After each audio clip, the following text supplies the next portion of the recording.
Hello, my name is Bob Stark, aka Bibby. I am the creator of Bibby's Models, and I want to thank you for purchasing this kit. This is the Pegasus kit, and this video is going to show you exactly how to assemble the kit. Now, before we get into the actual assembly process, I just want to share with you some of my thoughts about the kit and what I think will be the most rewarding way to put it together. This kit is put together using common wood glue and is very easy and frustration-free to assemble. I have been building model kits since childhood, and one of the reasons I get so much satisfaction from building a kit is that you get to take a stack of wood like you see here, and after several hours of work, you will turn it into a beautiful, completed Pegasus kit. I recommend that you do not rush to finish it. Take your time and enjoy the process. All the assembly instructions are found on my website. You can look at this video as you are now, or if you would prefer, you can download a fully photo illustrated assembly PDF document, and you can do it the old-fashioned way. I recommend the video myself. Well, let's get started. Here are the contents of the kit. You will see all the laser cut pieces have been cut clean through the wood and are held in place by packing tape. This is very nice, as you won't have to deal with possibly chipping any of the wood trying to cut them out. It is very possible to punch out these parts from the packing tape. So if I apply a little pressure here, I can just knock this gear right out. However, some of the sheets contain some more fragile pieces of wood. These small pieces of wood here, for example, if you attempt to punch them out of the tape, you may actually break them. Some of the pieces have some replicas and some duplicates, but not all of them do. So in the case of the more fragile parts, I recommend maybe peeling back the tape like this, just making absolutely certain you won't break these fine little details of these pieces. So just be careful not to break any of the parts. Punch them out if you think it's going to work for you, but otherwise maybe peel back the tape. The small package that comes in the kit contains all your hardware. This consists of some wooden caps, some nylon washers, O-rings, a couple of brass links. I recommend when building the kit to open up this bag and pour its contents into a bowl. And as you assemble parts, you can put those assembled parts in the bowl too, and then you won't lose anything. Let me also point out that there are basically three kinds of wood in this kit. There are sheets of wood that are of a thicker nature. So there are two sheets. This is sheet 5 and sheet 6. They are thicker. They're about 1/4 of an inch or approximately 6 millimeters thick, and they mainly consist of the gears and the handle part. Then there are several sheets of thinner wood. Now these pieces are only 3 millimeters thick, as you can see, and there are 4 sheets. These are sheets 1 through 4, made of the 3 millimeter plywood. These are both kinds of plywood. And then there is a thin sheet, 1/16 of an inch only. It's presently made out of basswood. However, it could also go into plywood depending on what we end up deciding on. And these consist of a few washers, some shafting, and some wings. To finish the kit, here are some of the other items that you're going to need. Now, most importantly, you're going to need wood glue. I recommend either using Titebond wood glue or Elmer's wood glue. Now, these are very common to buy. Almost any hardware store or houseware store will sell these. If you don't have this already, the smallest size bottle you can get will be more than enough to finish this kit. So if you do go out and buy wood glue, go ahead and get the smallest one. This is the off-white colored glue, and it's the wood glue. Now, the white glue The Elmer's white glue can be used as well. It's just not as aggressive. It doesn't stick the wood together as quickly and as efficiently. However, it does dry perfectly clear, so this is another option if you want to use it. Now, in addition to the wood glue, the kit comes with a paintbrush. So here is the brush that comes with the kit.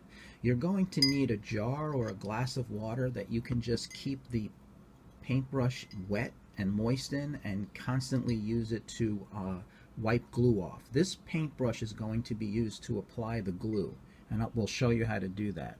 Another item you're going to need is a small screwdriver.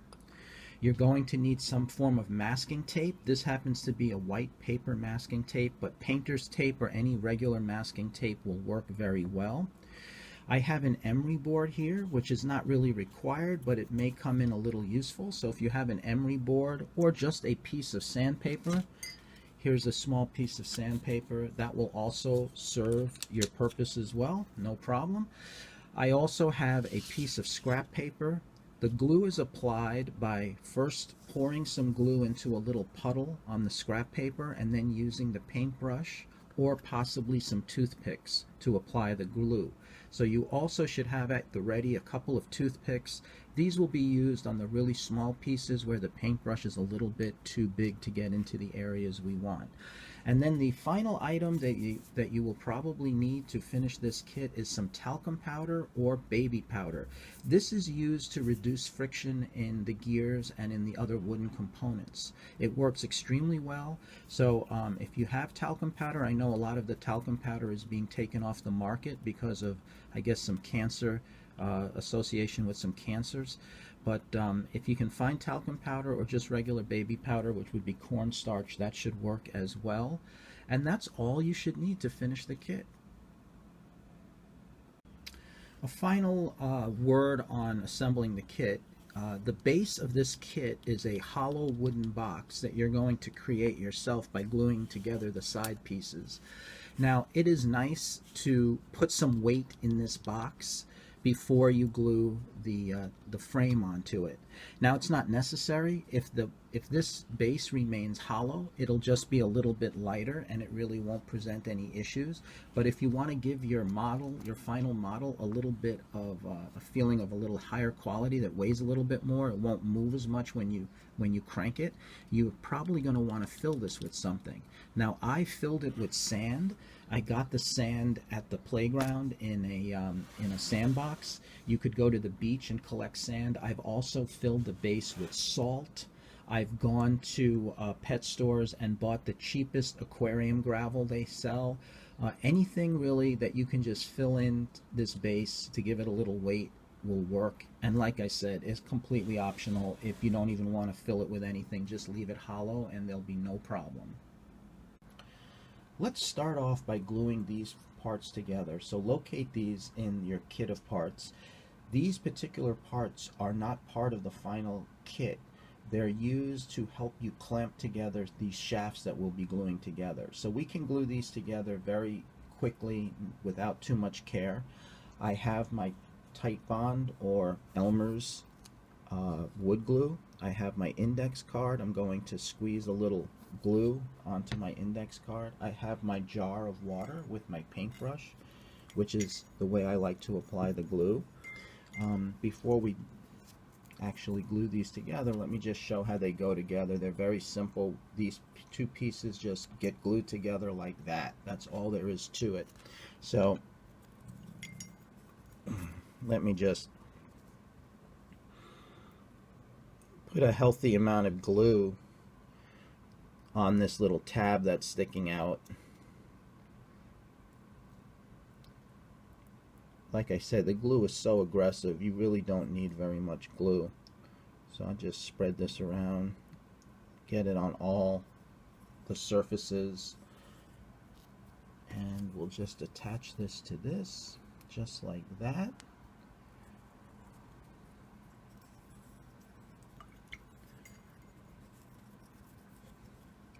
You can remove any excess glue, but as I mentioned before, this piece is not part of the kit. It's just a jig that we use later. You'll notice there's two sizes. There's a big one and a smaller one. So they all go together the same way. So let's just complete these 8 pieces and then we can start assembling the kit. Once you've finished gluing these little jigs together, just set them aside and let them dry because we'll be using them in the next step. We're going to start to glue together these shafts that make up the top part of the kit. Now these shafts, they don't really even have to be glued together, but the kit is much stronger if we glue it together. So let's take the time to do it right. Now the process is very simple here. I want to emphasize ahead of time that the amount of glue you need to use is incredibly small, so do not over glue this, under glue it if anything. But let me just go over, before we actually do it, I'll go over the procedure. The 2 pieces are going to be slid together. Now we are going to apply a very small amount of glue onto these edges. Then we're going to slide these 2 pieces together just like this. Now as you can see, you may have to wiggle them a little to get them to slide into each other. Now, once they're slid into each other, it's going to be important that we line up the edges because you can overslide it or underslide it together. So make sure these edges are slid. Now, the way these are made, I would like to clamp this side in this direction because you can see this is the wood. The wood actually separates here. So we want to clamp it this way on this side and perpendicular on this side, and that's what the purpose of these little clamping devices are, and I'm going to show you how to use them right now. So let's, since we've just done that quick dry fit and we understand what's happening, let's slide these 2 pieces apart and let's get some glue going. Now I'm going to use a toothpick for this application of glue. It's too small really for my paintbrush, and as I mentioned earlier, I want a very small amount of glue. I also am taking a piece of tape. I'm going to be gluing to the edge of my table one of these pieces. So let's start doing this. Now, as I mentioned before, less is more here. Very small amount of glue. I'm going to just put a couple of dots of glue along the center line. When we slide the 2 pieces together, the glue will get spread very nicely. So there's really no reason to put too much glue on. And in fact, what you really don't want to happen is to have a lot of glue gushing out of this. So I don't know if the camera can pick that up, but that's a very small amount of glue, just a couple of dots. While I glue the other one, I'll just tape this to the side of my table so I don't have to I don't have to hold it while I'm doing the other one as well. So let me just do the same exact thing here. Just a few dots of glue.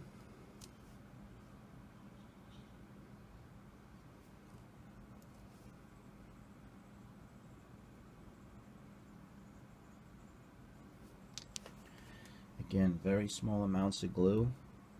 Let me take this out of the tape, and now we will slide these 2 together. You do have to play around with it a little to get the pieces of wood to open up right, so you can slide these 2. Once you have them into each other, we'll just slide them together. You can see there's so little glue. I don't know if the camera can pick it up, but nothing at all gushed out. Now again, this is the side I need to squeeze together this way, and on this side it's going to be in the perpendicular direction this way. Now what you want to do is, again, make sure these ends are lined up. Make sure you're putting the clamp the correct way. So I want to clamp this one in this direction, so I'm going to slide the clamp this way. Now you can see how this works. As you push this in, this tapered section will now be squeezing it in this direction, and on this side it's going to be perpendicular. So I'm going to get my clamp like this.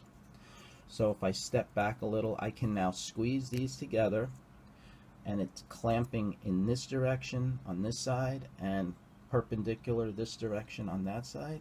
And if you want, you can just manually squeeze it a little in the center, and now you can just let that sit Now that really only has to sit for probably a few minutes, a couple of minutes here and there, and then you can take these clamps off and move to the next shaft. Now, 7 of these little ones have to be made. This was the smaller clamp we used.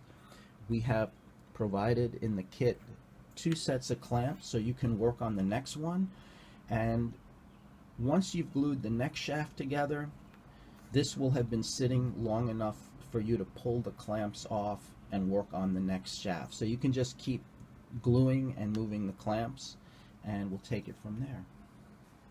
Okay, to complete these shafts, we're going to glue one of these axle caps onto the end of the shaft. We're going to put glue into the bottom of it and then just basically shove it on here. Now the one issue that can happen, and honestly if it does happen it's not that critical, but you see there's a certain amount of wiggle room on that cap, and we would like it to be as perpendicular as possible. So to guarantee that, we're going to also grab these 3 washers we were using before. These are the ones that have small little crosses in the middle, and this is one of many what are called nylon shoulder washers that come in the kit. Now there are 2 kinds.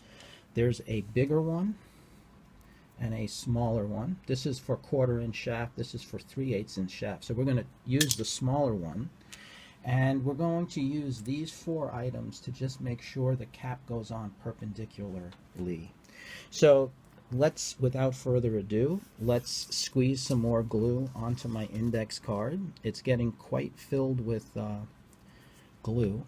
Now you have the option of using the paintbrush. I have mine dipped in water. I will remove the excess water by just wiping it on my hand, and I will use my paintbrush to put some glue in the bottom of the cap. Now we don't really want so much glue that when I push the shaft in it gushes out, but that may happen. I'm not going to deny that could happen, and if it does, we're just going to take the excess off with the paintbrush. Now I'm going to stick the cross shaft in here, and I'm going to rotate it around a little bit to spread that glue, get it all around there. And if any glue, now I'm pushing on it with my fingers, if any glue does come up, once again I'm just going to remove the excess glue like that. Now to guarantee we get perpendicularity, I'm going to slide the nylon shoulder washer in. It doesn't really matter which direction you put it in. There is a shoulder on here, so you can put it either way. I'm going to slide my 3 cross washers onto the shaft like this, and now I'm going to, holding the cap and the shaft like this in my fingers, I'm going to slide this up against it and now push them together. This should guarantee perpendicularity. The reason I'm putting the nylon shoulder washer there rather than just putting the wooden washer right up against it is, if any glue does ooze out, it will glue very quickly that washer onto the shaft, which I don't want it to do. These nylon washers don't like the tight bond glue very much. So once you've guaranteed perpendicularity, you can just slide these down, and now you have a beautifully glued axle cap, perpendicular. And if you rest it on the table, there's a possibility you may tip the cap off its perpendicularity. So I'm going to now tape it to the edge of the table, just like that, just so the axle cap doesn't get shifted while it dries. And again, we have to do that to 5 of the shafts. The 2 remaining shafts do not get the axle cap glued to them. However, they do have to have one of these 1/16 washers glued to them. So this is the only sheet in the kit that is a 1/16 of an inch thick. It's made of basswood presently. That could change, but I'm going to remove one of these washers for now. Now notice these 2 washers look identical. They basically are, except in thickness. You'll notice that one is thinner than the other. We would like to glue the thin one onto the ends of this shaft. If you make a mistake, and by mistake you glue one of the thick ones onto the end of the shaft, it's not going to be a big deal. We can account for that later. It's you know, don't worry about it. However, let's get it right. I am going to slide the thin washer down the shaft like this, and then I'm going to apply glue to the end of the shaft. I think in this case I'm going to use a toothpick because this is very small. Now I'm doing it this way because when I slide the washer back up to the end of the shaft, I would like the glue to kind of get pushed up with it and not the other way around. If I pushed the washer down the shaft, if I push the washer into the shaft this way, the glue would come down into the shaft, which I really don't want to do. So I want to slide this up to the very end of the shaft. Again, I want to keep it perpendicular. So I'm going to use the technique I used previously with the axle caps. Just going to temporarily slide these things onto the shaft, making sure I have the nylon shoulder bolt there. Now, I'm going to push this very slowly until I get it to the very end of the shaft. You can see there's a pretty good amount of glue sticking out. So I'm now going to take my paintbrush and remove the excess glue.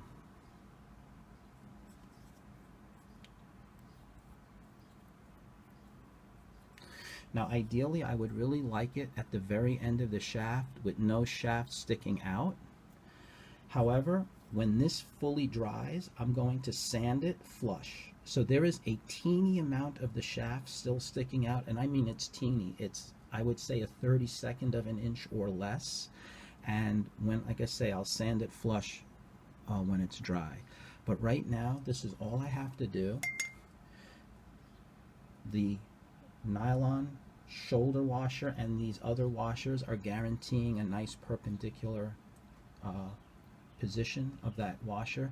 And now we're going to let this dry for a long time, because when we sand it, there'll be a chance that it could come off unless we let it dry for a long time.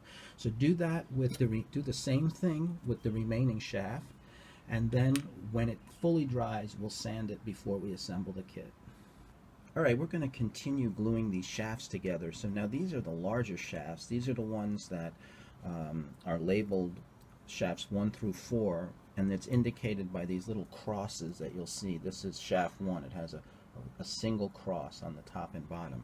You'll notice that shafts 1 through 3, they're a little different looking. One side has this little nub on it and the other has this like little fork, but they glue together the exact same way. So we're going to follow the exact same procedure, put a little glue on each one, and here we will use the larger clamping devices that we glued together before. So I won't go through all of these. I'll just glue a couple of them together right now. Again, we're going to use the toothpick and glue method. And once again, I just can't emphasize enough how little glue you need. Just a little couple of dots along the center line.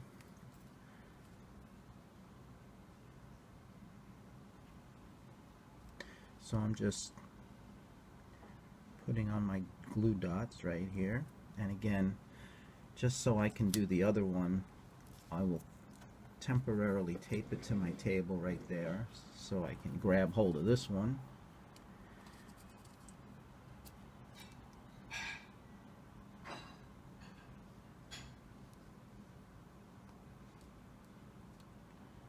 And we'll just put a little more glue on this one, and then we will slide it together.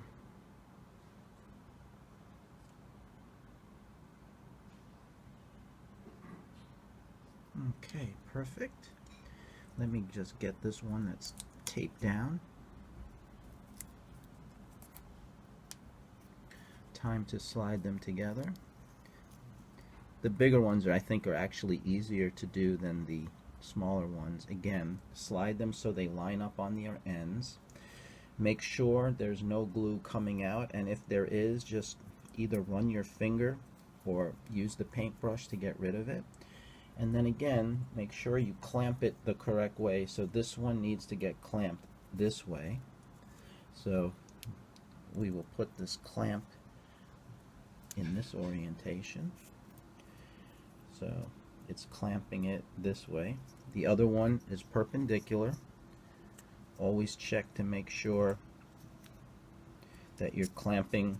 You know, if you have them mixed up, the clamp won't really be doing anything. And now I can squeeze these together a little bit, and if I want, I can just squeeze the center section and just put this aside.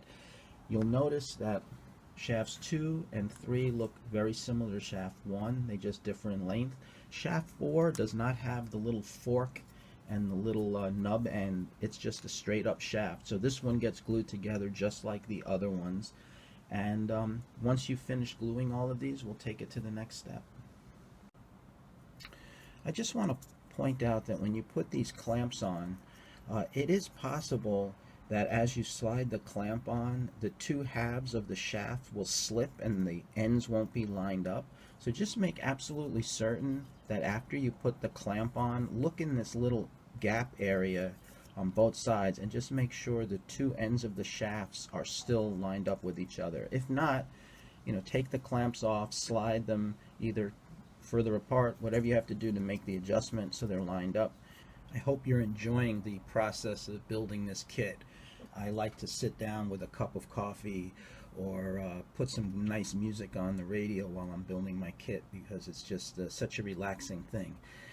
So let's just continue. Now, once these shafts are glued together, you might be wondering, what's that little cutout on the end for? The answer is, you might have guessed, we're going to glue another axle cap onto the ends of these shafts. These axle caps are made for 1/4 inch shaft, so the shaft has to be reduced to about 1/4 of an inch on the end, which is the reason why we have that little cutout there. So we've done this before. Just going to put a little bit of glue in the bottom of the cap, and now these should just push right in. Since there is a nice ledge for this to rest on, there's not going to be an issue with squaring it up. So this should come perfectly squared up. Again, I put the perfect amount of glue this time. Nothing gushed out at all, but just be prepared. If you do put in too much glue, and like I said, less glue rather than more glue with this kit, but if any glue does come up through that hole, just use your paintbrush to remove any excess glue. Now this will be done for shafts 1, 2, and 3, and then shaft 4, which is this one, has a little bit of a different treatment to it.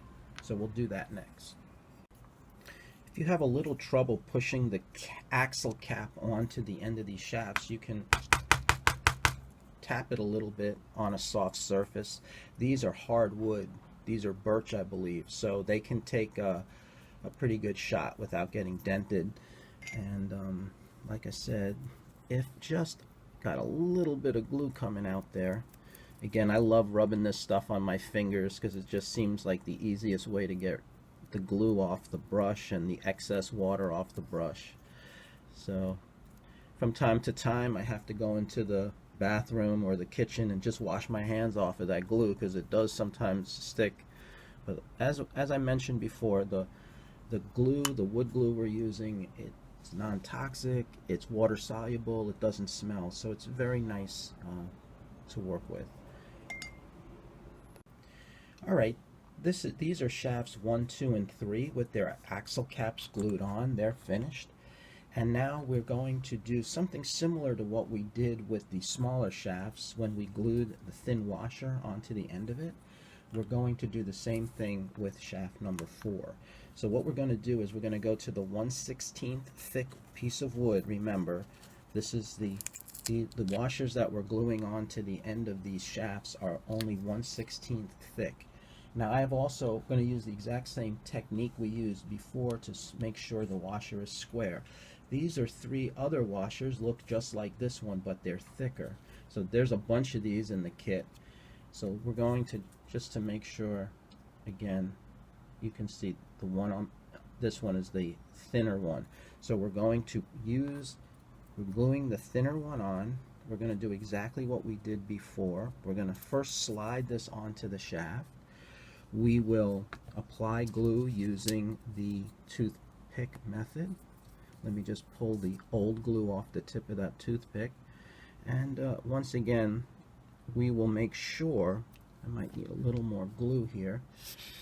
We'll make absolutely certain that we put enough glue on the end of this shaft before we slide the washer. I'm going to put glue on all these surfaces. Now, because it's a cross shape, there's quite a lot of surfaces for the glue to adhere to, which is a good thing.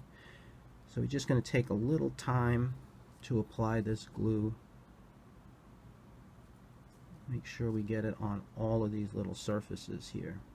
So that looks like a nice amount of glue here. Now once again, we're going to slide this to the end, but to make sure it's square, I'm going to first put my nylon shoulder washer. I have a piece of glue on my fingers there.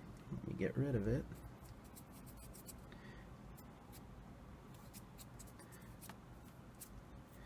Put the other 3 washers behind it. These are the thicker washers.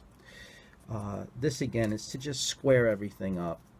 It's just nice to have this perfectly square. So we will start sliding this up just like what we did before. And now we'll be very careful to slide it to the end. You see quite a bit of glue coming out. So this is where I'm going to need my paintbrush. And I'm going to just get rid of that extra glue.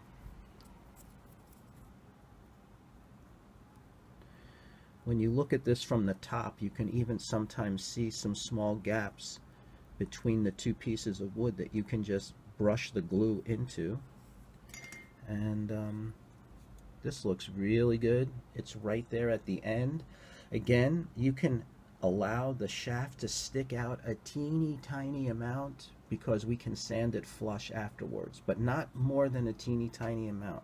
So this looks really good. I'm going to just set this aside while it dries. Here are the 2 shafts, the smaller ones that we glued the flat washer to the end of. And as I mentioned to you before, now you can see there's almost nothing sticking up out of here. I can leave this shaft completely alone and assemble the kit. However, if I really want it to look good, I can sand it flush. So you have the option again of using the emery board, which I had mentioned you might buy at a dollar store. These are nice. If not, hopefully somewhere in your house you have a piece of sandpaper. A good technique is to hold the sandpaper flat on the table and just gently sand this. Now I'm holding the shaft rather than the washer because if I push down really hard on the washer, if the shaft is sticking out a little, I might push the washer right off or crack it or something. So I'm just going to hold the shaft, and when I get to the point where there's almost no shaft sticking out at all like this, then I can kind of grab the washer and the shaft together and just do a few strokes. That's all you really have to do. This is really more of an aesthetic than a necessity, but now you can see the cross grains coming out. It looks really nice. So I would do that with the other one, and then of course this one, which I just now glued together, the bigger one, I'm going to have to let that dry a while.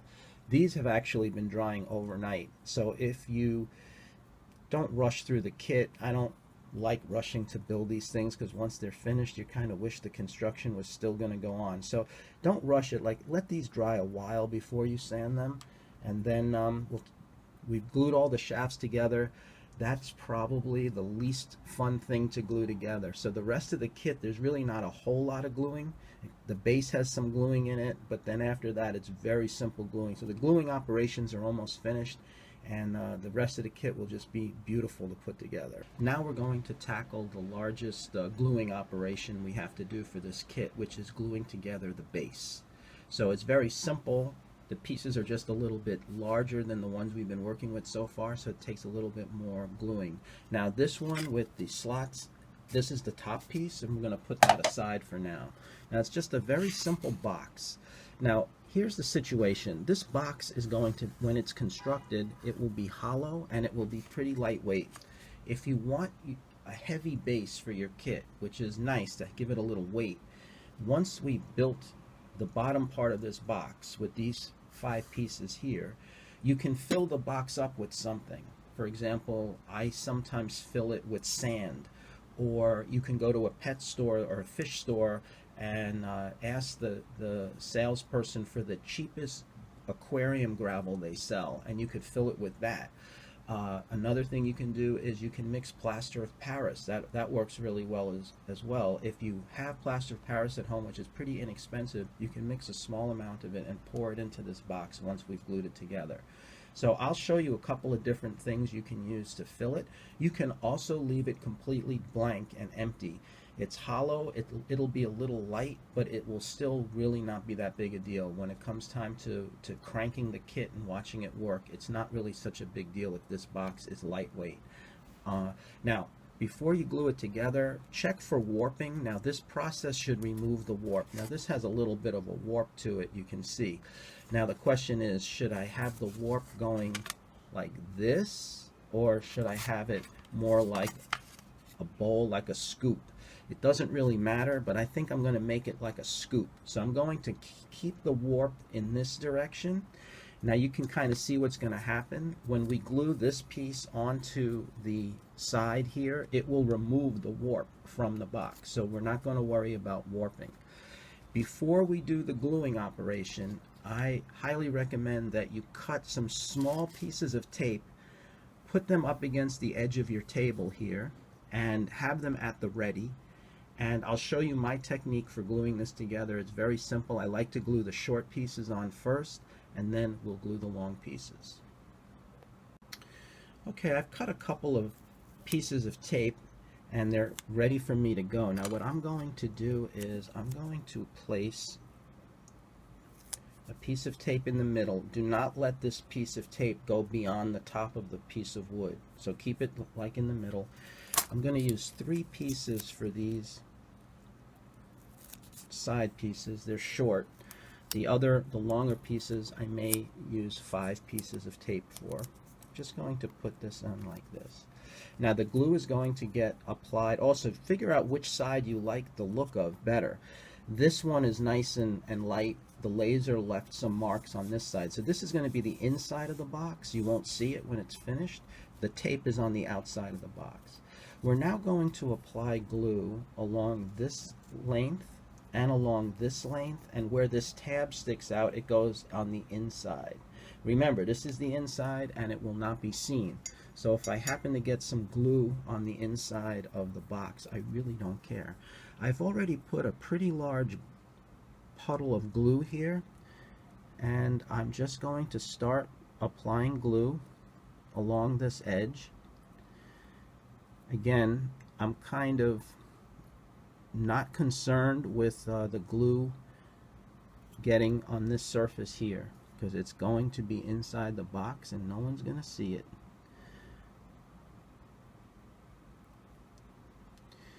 Here you don't want a colossal amount of glue, but you want a nice even bead like that. And then on this part of the box, again, it's on the inside. That looks really good to me. And now I'm going to make sure I can get this in the video. I'm just going to put the tab in the notch, just like you see. And I'm going to tighten the tape. Now I'm pulling on the tape to actually close the joint. And on this side, I want to kind of squeeze these two together. So I'm going to again pull the tape, roll it over, and just make sure all the edges are lined up. And if any glue does come out, you can either use your finger or the paintbrush to remove it. If there's any glue on the inside, you can just create a nice fillet by running your finger down that. Now, try to make this as square as you can. the kit does come with a little square that you can use, so that's another option. Okay, there is a little square that comes with the kit too, so you can just run that up against there while this is drying to make sure this is going to be square. I'm going to use the same method I used before. I've put my 3 pieces of tape on. I'm going to apply my glue to this edge.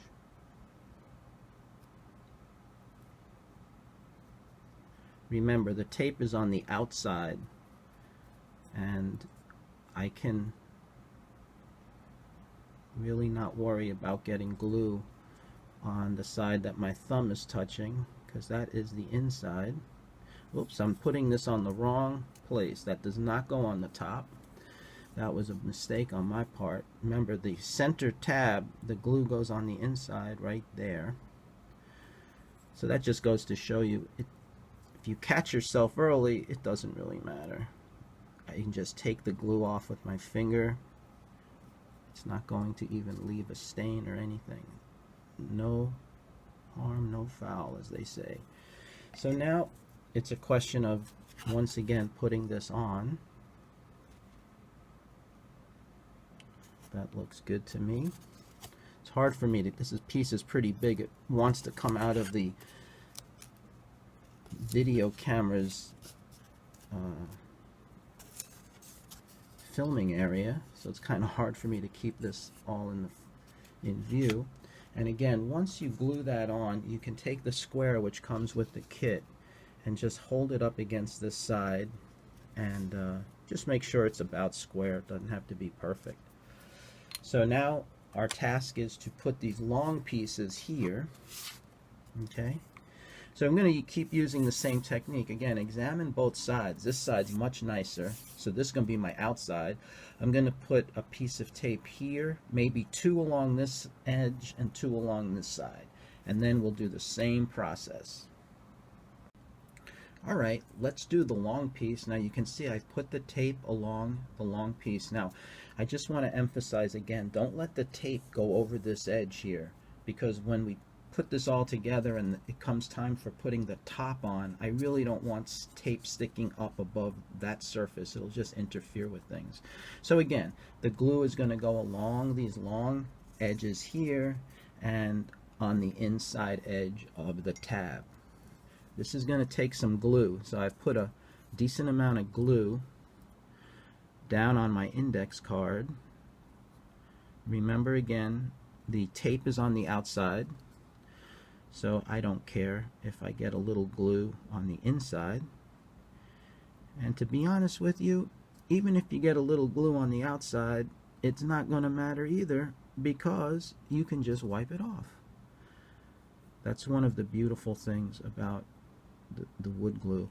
Now you might be able to put this kit together using CA cement. Now I build a lot of model airplanes, so I use CA cement a lot, and I've tried it. It works, of course. It works quickly and instantly, so some people might prefer it. Problem with CA cement is it's a chemical. It's a nasty chemical. It makes your eyes burn.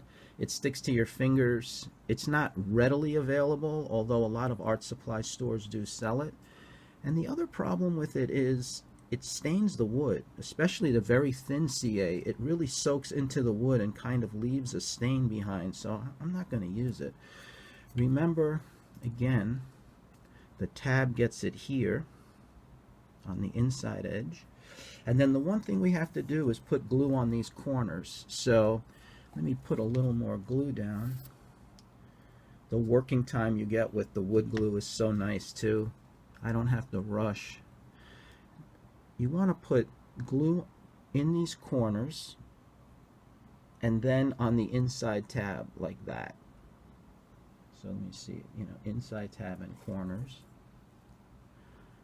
Now this is a long piece. It may be a little, might be a little tricky putting it in place, so we'll see how this goes.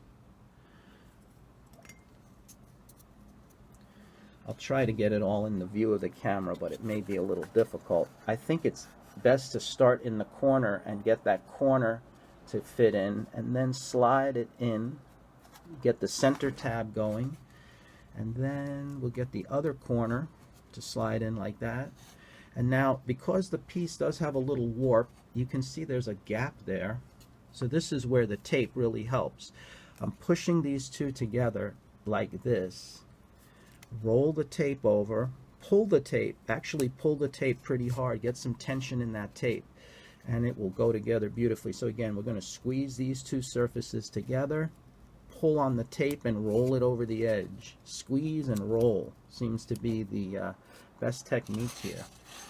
Can't describe to you how easy this goes together. I mean, this is not a difficult thing to do in any way, shape, or form. Check your edges. That one needed a little pushing in. If you want, you can roll a piece of tape along the edge as well. Let me make sure that this edge is good. Ooh, that needed a little squeeze in too. So be careful about that. That's something worth noting. So make sure your corners are good. Maybe I'll even put a couple pieces of tape there. So again, I don't want it to stick above the edge, but maybe I'll get it close to the edge and then roll it. I'll just tuck that under, wrap it like a Christmas present. So I'll just get a little tape. Don't want to go above the edge, but then make sure you squeeze the two corners together and just wrap it like a Christmas present, just like that. Again, I don't really see, excuse me, there's not a lot you can do in terms of, this thing is almost definitely going to be square, but you can double check it with the square. It looks really good. Again, any glue that gets on this inner edge, you can scrape, you can roll right in. Excuse me. You can just get a nice fillet of glue in there if you want. And we're just going to do the exact same thing with the other side. Okay, I've applied my 5 pieces of tape, and again, I've chosen this to be the outside because it looks a little bit nicer than this side does.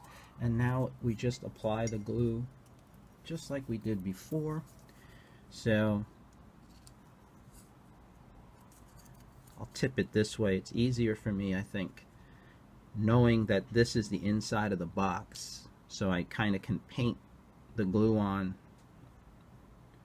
moving it from this outside edge toward the inner edge.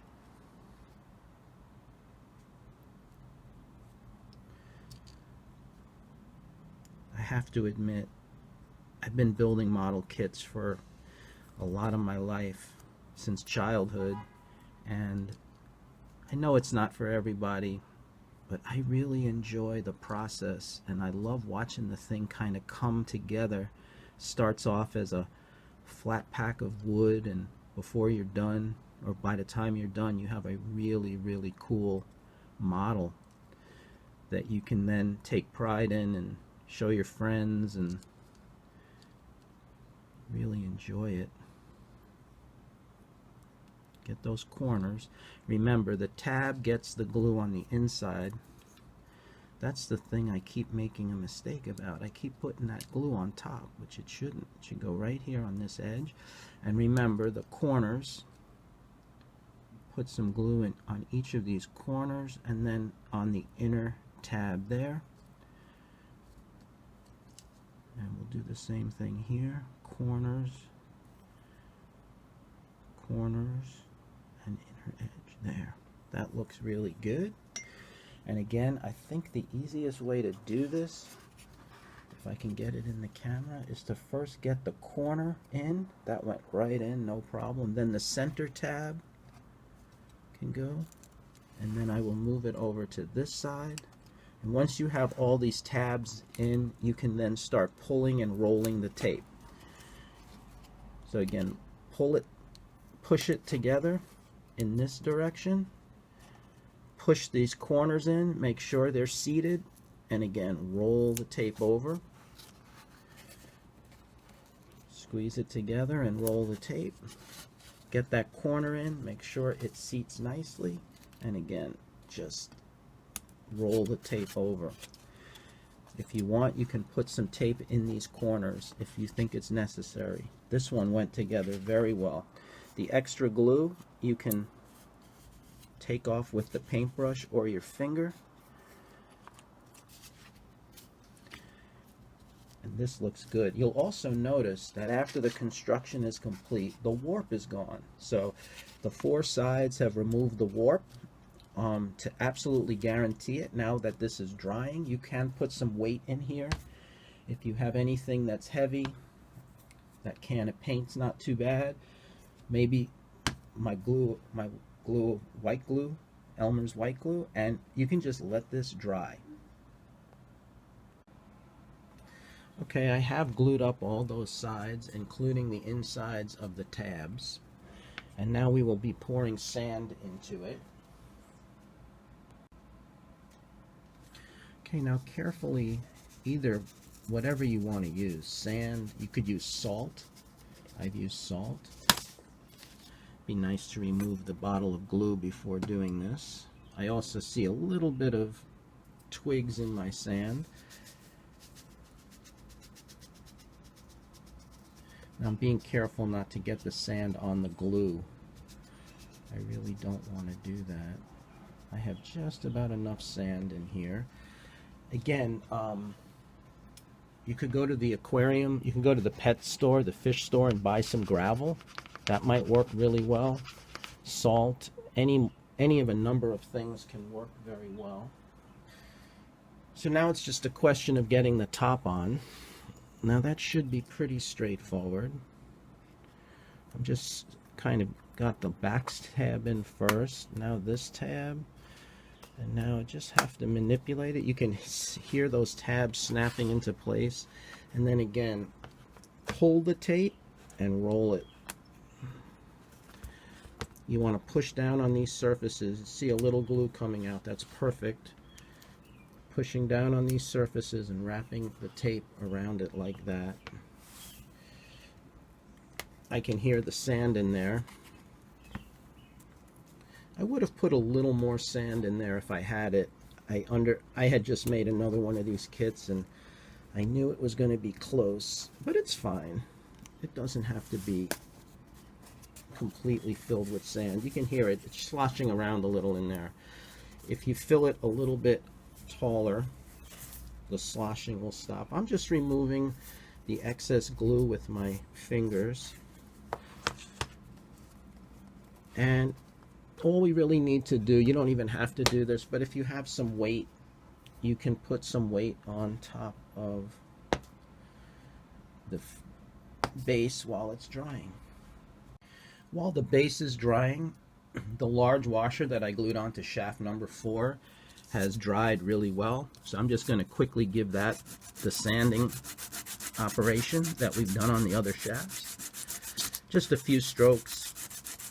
That's all it takes. Let me just get it a little bit nicer. That looks really nice. Let me show the camera. You see the grain structure looks so nice in there. Okay. All right, let's gather these pieces and start gluing together the actual frame of this great kit. Now, the frame are mirror images. You'll notice there are markings that show you where the shafts go. There are two little stars there, 2 little crosses around this one. This is shaft 2. This has 1. This is 3, and that's 4. You'll notice also there are these spacers here, or side pieces I should say, these 2, and then these are spacers. Now there are several spacers that come with the kit. Let's make sure we're using the correct ones because this is important. First off, you can tell it's the correct one if you put it up against the side piece. The inner part should be the same width. So that's the best way to test it, is to put it right up against, put the middle of the spacer up there just to make sure. If the outside is about 1.4 inches or about 35 millimeters. So just make sure we have these spacers. It's also good to get the square that comes with the kit, and basically we're just going to, there's the short spacer is going to go like here with that tab facing down in the same direction these tabs are. The long spacer is going to go on this side, right? And then these spacers are going to go into these holes here. So let's just start gluing this together. I think I'll start with this short spacer. I'm going to apply glue to this surface. By now you should be getting pretty good at figuring out which sides get the glue. Of course, if you're me, you might still make mistakes, but remember, these tabs always get the glue on their sides. This one can get it on both sides, because this particular tab goes in the middle of the piece of wood. So again, with this tab facing down, you put this just like this. It's very simple, and make sure it's squared up. Make sure this side is parallel to that side, which is pretty easy to do. And we can use this square just to make sure it's square. Just like that. If any glue does come out, you can just either use your finger or the paintbrush and get it like this. I'm going to do the same thing with this one. Okay, with the glue applied to the second side, and remember the tab facing down, I'm going to put this in position.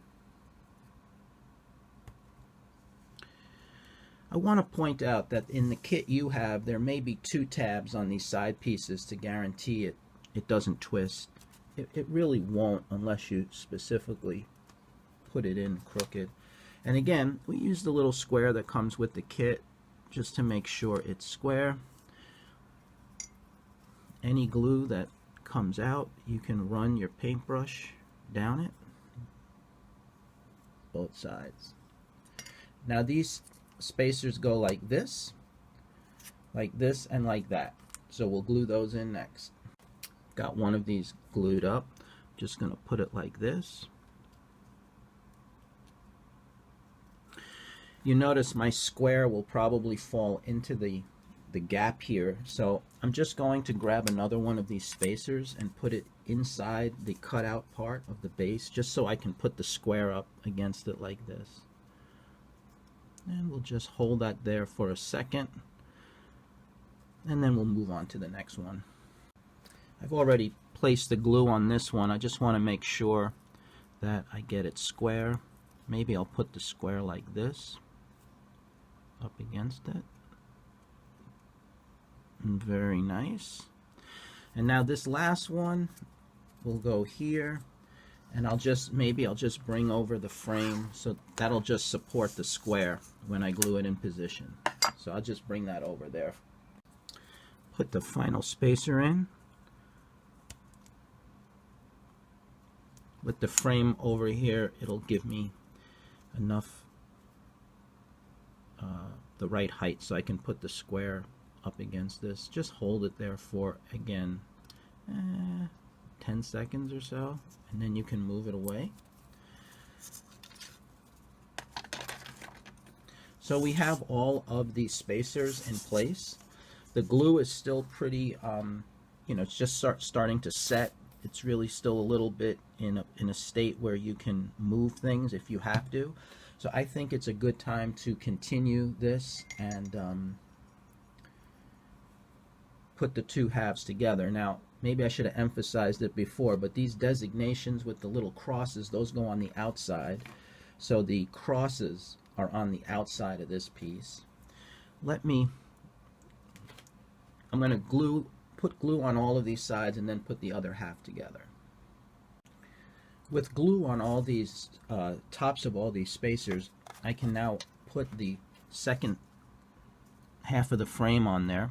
So remember, we have a bunch of tabs that need to be lined up. So this is, you just have to go to each one of these tabs and work it a little bit and get it to slide in. It's kind of good that the spacers, the glue on those spacers wasn't 100% dried, because I can wiggle them a little. Whatever it takes to get these to go in, Nothing should require any forcing. It's just a question of lining them up. And once you get all of them lined up, they'll just go in just like that. I don't know if the camera picked it up, but go around the kit, go around the frame and make sure all of them are seated properly. Got a little glue here. I think I'll wipe it off. The water in my jar is getting a little concentrated with the glue that has come off my brush, so I think I'm going to replace my water soon. But anyway, just like I say, go around, make sure every one of those tabs has found its slot and you have complete flush fit on all the surfaces, and then you can go around, remove any excess glue with the brush. Remember, a lot of this is just an aesthetic. If you leave a little glue on there, it's not going to matter. You just might see it. And you do want this to look really good, because this kit can look so good. A lot of little surfaces to just get real quick with the paintbrush. Glue dries fast, I will tell you that. You know, it has a lot of working time, but don't, at the same time, don't think that you can, you know, really be lackadaisical and kind of slow, and it will still, you really might find yourself having a little trouble getting that glue off if you wait too long. Okay, this is done. Now, after it's done, you probably put it on a flat surface and really give this a nice little push. Do not push on this center, on this section here, because there's no spacer here. You could crack the whole thing. Just push where the spacers are, and this looks great. You can tell it's really square too. Now, you could also check the outside with the square, but this thing can't really be that off from square the way it fits together. If you want to put some weight on top of it while it dries, you could just put the base here, and you could put some weight, if you have it, you could just put some weight there and let it dry. Alright, we're going to start constructing the Pegasus stand. So grab these two parts. First thing we're going to do is glue this part on this part. Now, it's very important that it is oriented like this. If it's flipped over this way, the model will not come out correctly. So just make sure that this is oriented like this, and we'll just glue this on.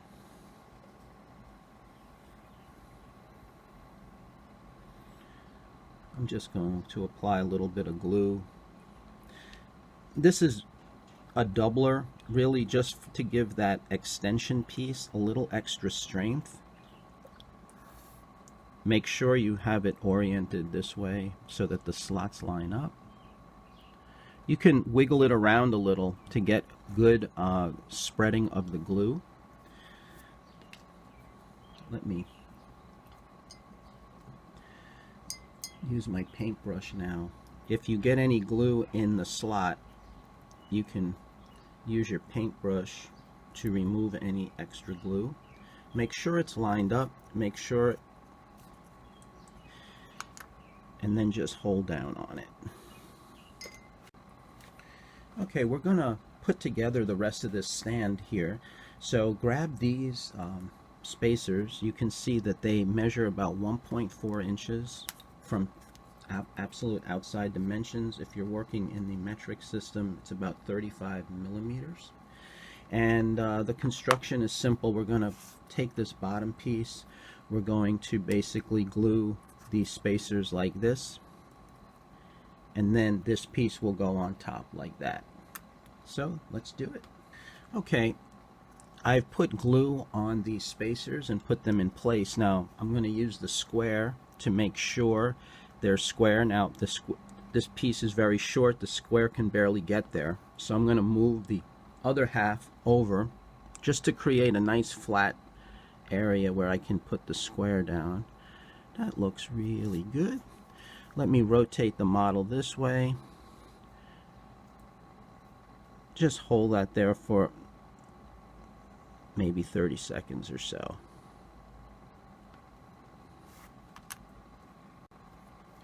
Alright, I've applied glue to the top edge. I'm now going to put these pieces together. Just make sure you line up the tabs like this.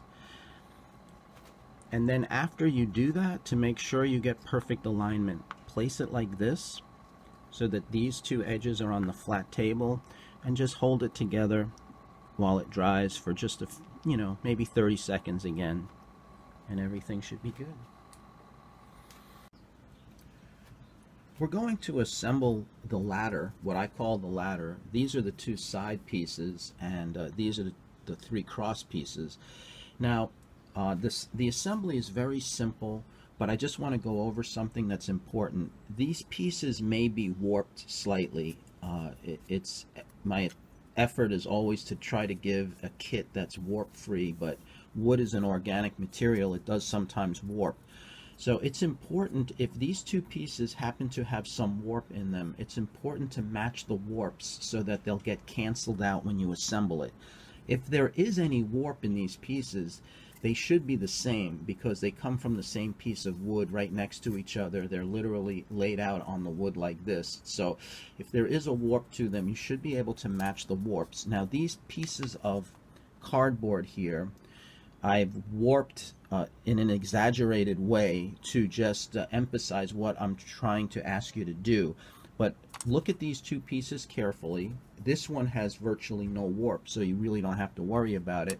But if there is warp, match the warps as shown here with the curvature going like this, and make sure they're opposite each other. And if necessary, put a little eye or a symbol on the inside of the pieces of wood, so when you assemble it finally, you will do it correctly. So again, this is just an exaggeration, but if there is warp in these two pieces, they should be laid out like this. We're going to glue it together.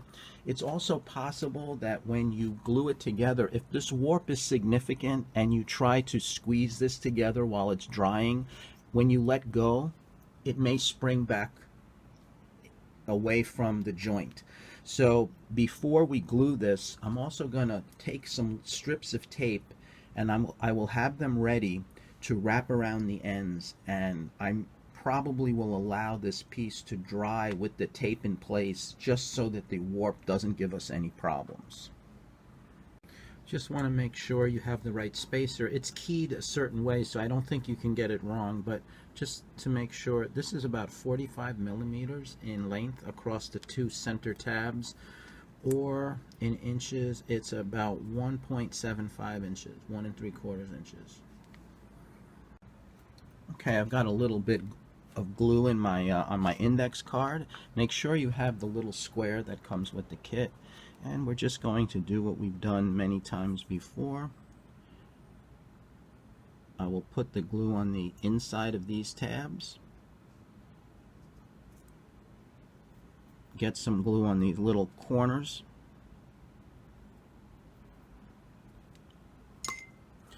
And just place this here.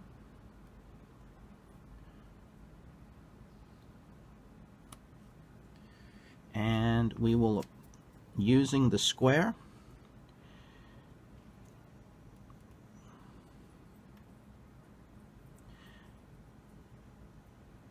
we will just make sure that that's square. And keep in mind, I've already oriented these. Now these pieces had almost no warp, so it's really not going to matter which way I glue it together. But I have oriented them such that the warp is going to cancel itself out. Now we're going to glue this one here and this one here, and then we'll put it together.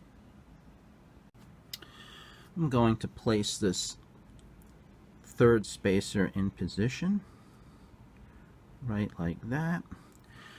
To make sure my square is at the right height, I just have the other side piece next to it so this can stand, and we'll just hold that up against the square for 30 or so seconds until it's kind of where I want it to be.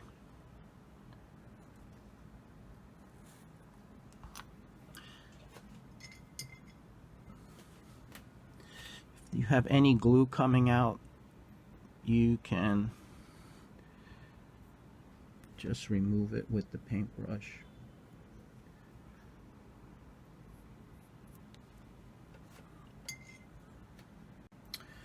As I've mentioned before, these two pieces are very straight. There's almost no warp, but I've experienced kits where the warp is sufficient that I'm going to have to tape this together when I glue it. So before I apply glue to these top pieces, I'm just going to cut some fairly long pieces of tape just so I have them ready so I can wrap it around when I'm done.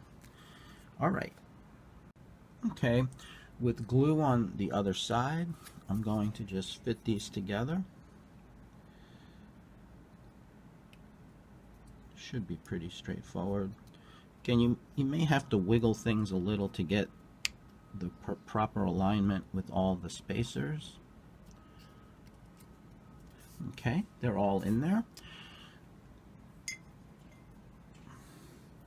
Let me just quickly remove whatever remnants of glue I have here.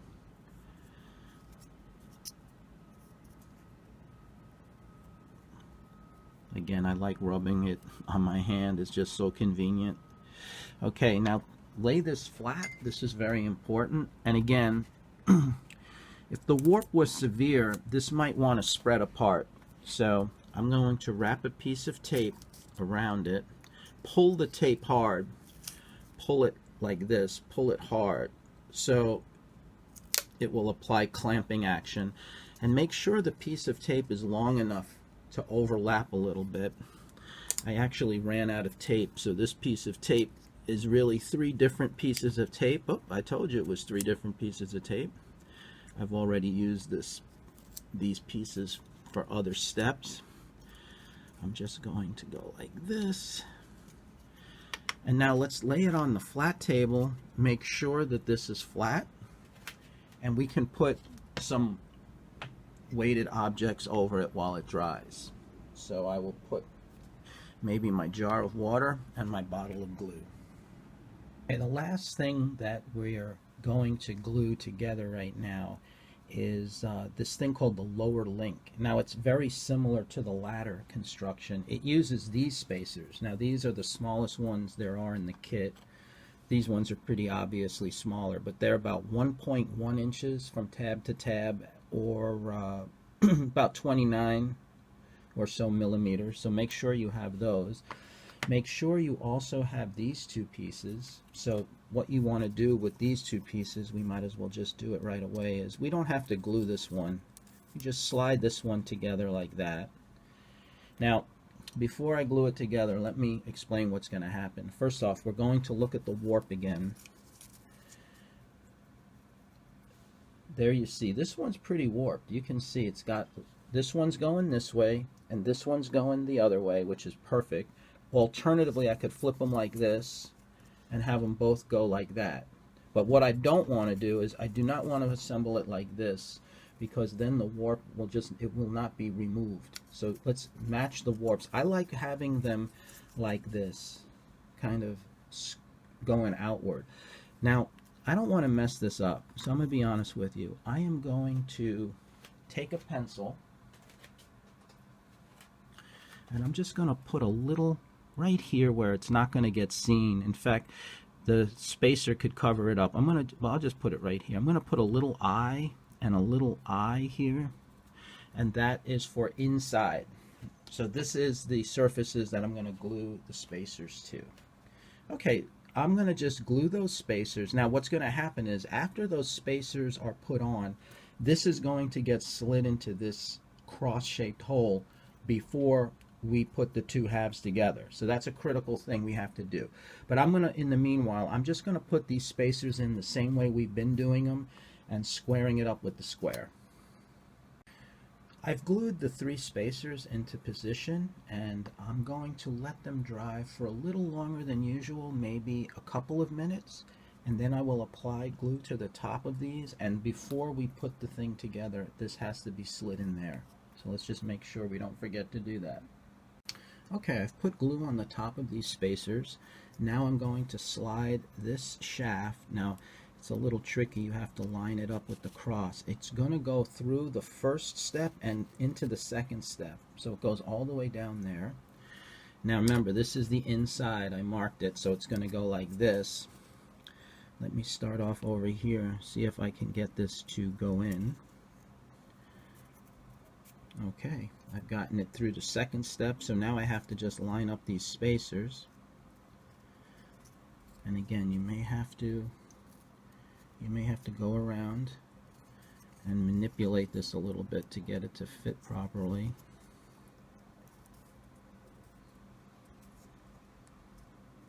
Got it. The warp in these two pieces was sufficient that it really wanted to spread open, so I just didn't feel like sitting there for 10 minutes holding it while it dried, so I put some rubber bands to just hold it together while it dries.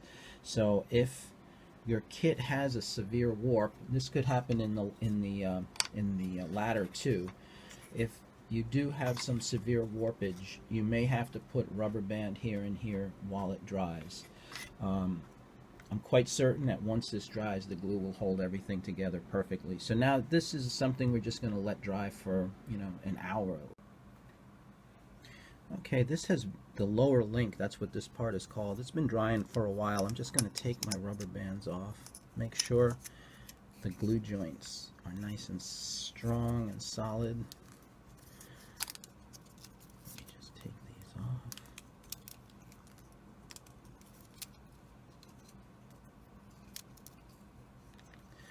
Okay, everything looks good.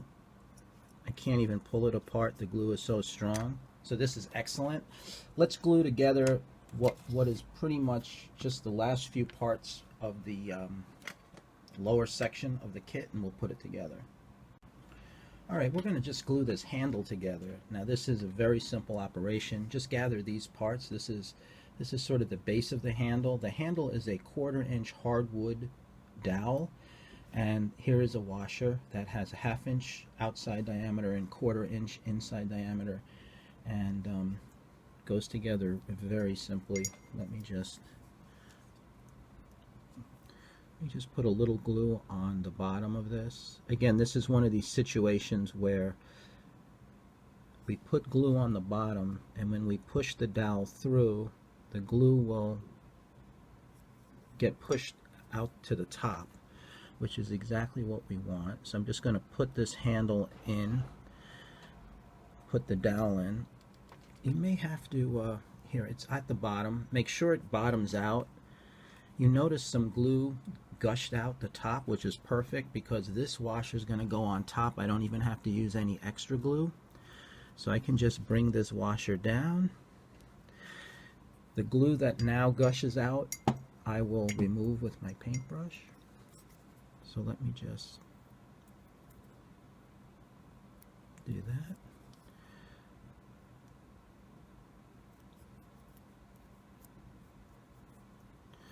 And that's all there is to do for putting on the handle. Now, you can check for squareness by kind of going like this and looking at this gap if it's uniform. There is a little wiggle room in this hole, so you could adjust it slightly. It doesn't have to be perfect anyway, so that's the handle. Excellent. Alright, I think it's time now to glue the frame onto the base.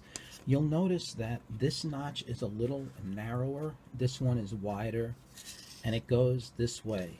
With the taller section of the frame goes to the right, where this distance is shorter. The shorter part of the frame goes where the distance is longer. Now before we glue it, let's do a dry fit just to make absolutely certain. I don't want any surprises. That fits very nicely. So let me just separate this. We'll apply glue to all of those edges and tabs, and then we'll put it on. Okay, I've applied glue to all of those surfaces. Now remember, we're going to orient it like this, where this is the wider notch. The taller side of the frame goes on the shorter side where that notch is. Just make sure you line it up as you bring it down. We dry fitted it before, so we know it fits, which is important. Alright, it is down. Now just make sure you go to all of the places where the tabs are and make sure that those are down. You may again experience a little glue coming out, so you just very easily remove it with the paintbrush. The paintbrush made very quick work of applying the glue, incidentally. It took me, I would say, less than a minute probably to apply the glue with the paintbrush. Let me just get in there, remove all of the extra glue if you have any.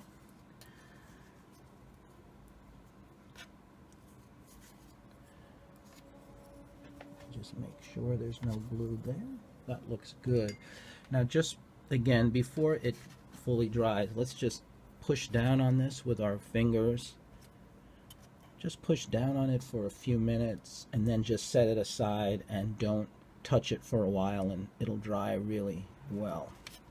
Okay, I think we can finally say that the kit is starting to look like something, and very quickly you'll see how fast it goes together now. It's going to be fast. Okay, great. The frame aside, we're going to start populating the ladder with the gears. So what we're going to do is we're going to work on these 4 center locations first. I'm going to do a dry fit before I glue it. Actually, it's not really a dry fit. I think this is really all you have to do. It's so simple. These are the smaller of the 2 nylon shoulder washers. You put one on either side of the gear.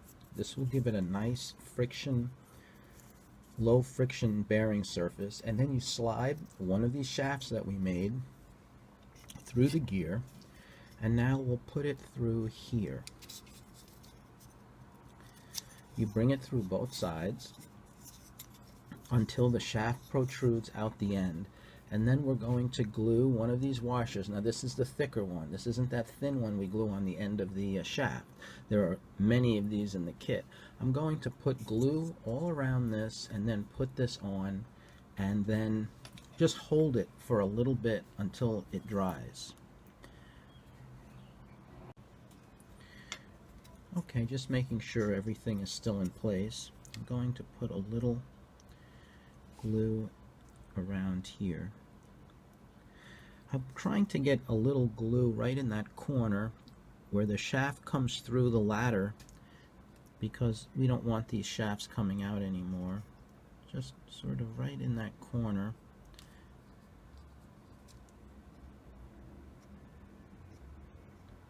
This is a good place to do it. Good. I'm just putting a little glue right around that general area, and then I will put the washer right in there, and I will push the washer down. Again, if any glue does come out, and honestly a little glue coming out is not too bad, because then you know the washer is fully glued in. Just wipe it with the brush. So before this fully dries, what you want to do is you want to put a little pressure on the axle cap, and holding the washer with these 2 fingers, just push it together a little bit, and hold it there for maybe 15 seconds or so, and then just rotate this gear. It should be really free to rotate, just like that. See how free it is to rotate. And now we're going to just do that with the remaining gears. Now remember, these gears mesh with each other, so when the next one goes in, it's going to mesh with this one. Let me do another one of these very quickly, just to make sure everything is clear. Again, nylon shoulder washers go on either side of the gear. You put the shafts that have the axle caps. Make sure the shaft has to now go through both the back side of the ladder, and rotate the gears until they mesh, just like that. And then do the same thing we did before. I will apply glue to this area.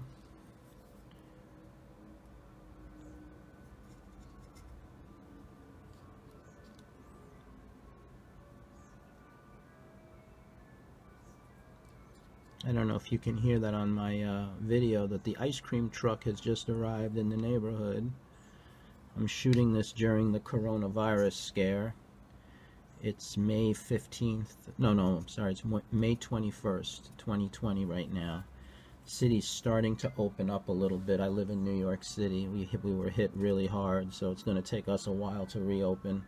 Anyway, let me get this washer down. Looks like I put the perfect amount of glue this time because nothing seems to have gushed out. But again, make sure you apply pressure right here. While you don't have to hold it there for too long, but I would say maybe 15 seconds to 30 seconds. You can hold that down, and then you can rotate this gear. Make sure the gears are nice and free to rotate. That looks excellent. Maybe just push it in a little bit more, and that looks good. So again, we'll put in these other two and take it up from there. When you're populating the ladder with the gears, I would kind of avoid the temptation to rotate the gears and get them all spinning. The only reason I say that at this time is you don't want these shafts to slip back out and create a gap between the gears and the ladder here. So just make sure, actually, you go around and squeeze each one of these shafts in with a little bit of force just as it's drying, and let it dry for quite a while. And we'll talk about how you start the mechanism going and getting it smooth and everything in a little while. But for now, I would just avoid rotating the gears. Let's just glue them in place for now. Okay, the next step is going to involve putting the ladder onto the frame right in this location here. So it will be made clearer when we actually do it. Before doing this step, gather these parts. You're going to need 4 of these nylon shoulder washers, the 1/4-inch ones. You're going to need another one of these washers. This is the thicker 0.11 washer. Your final shaft, 1/4-inch one that has the axle cap on it, and one of these gears. So the way you do it is, now again, make sure that the frame is oriented as such. In this orientation, I'm going to place nylon washers on the outside of this frame. Make sure they go into the hole. We're going to put the ladder like this and slide it right in around here. Okay, now we're going to take the remaining gear and the shoulder washers, and we'll put them on the gear like we've been doing on both sides of the gear. I will slide the shaft through, and now I will carefully guide this shaft through the cross. You may have to move things around to make sure they're centered. Get it to go through the cross on the other side. Make sure the gear is meshing. Now, what's also incredibly important here is that all of these washers are seated properly. So if you move this up and down, it kind of helps to tell if they're all seated. You can look in there and see if they're seated. Make sure these gears line up. Their faces should all line up as well. Okay. Then we're just going to glue the wooden washer onto the back side of that shaft like we've been doing. And I'll do that with the brush. So we've done this before.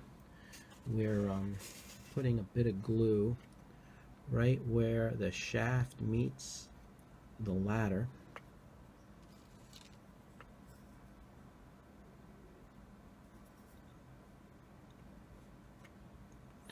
I want this washer, which serves 2 purposes really. It's an aesthetic. It looks nice, I think, and it also works to hold these shafts in place. So I'm going to hold this together. If any glue comes out, a teeny amount did, I'll just get that with my brush, and then I will just going to hold this together, putting a little pressure on it. I'm going to hold it for about 30 seconds or so, and then we'll talk about starting to rotate the gears. But before we attempt to rotate these gears, these washers really have to be dry. Otherwise, the shaft will start to back out. So I'm not going to rush this step. I'm going to let these dry for a while, at least a half an hour before I attempt to rotate the gears. While I'm waiting for the ladder to dry, I'm going to glue together these two small shafts. I don't think we've done that yet. These are only 2 inches long, as you can see. They are, let's see, about 50 millimeters, 2 inches long. We've put these things together before, so it's not a big deal. I will grab our little jigs. That's one of them. That's another one. So those were the little jigs we used. It's really not even important. This one I don't even think needs glue at all, but because we're just doing such a job of perfection with this kit, we might as well keep it going.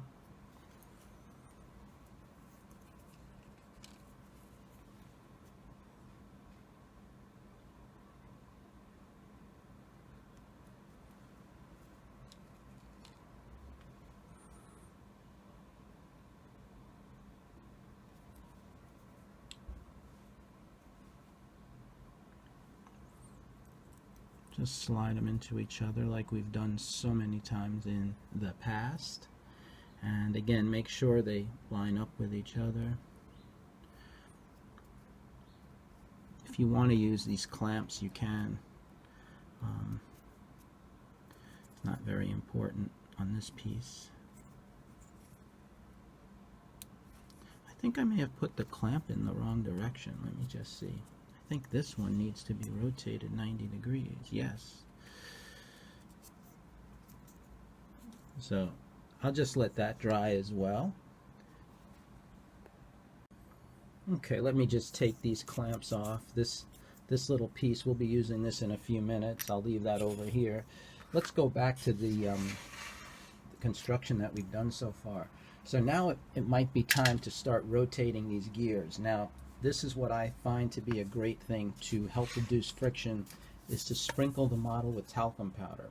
Now I know that Johnson & Johnson is pulling talcum powder off the shelves because of the asbestos issues, so I think anything, baby powder works too.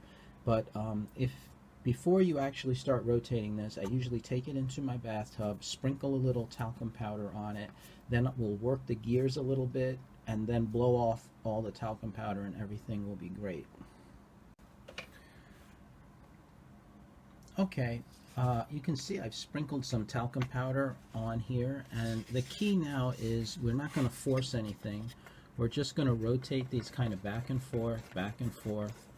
This is already spinning really, really nice, or really, really nicely, I should say.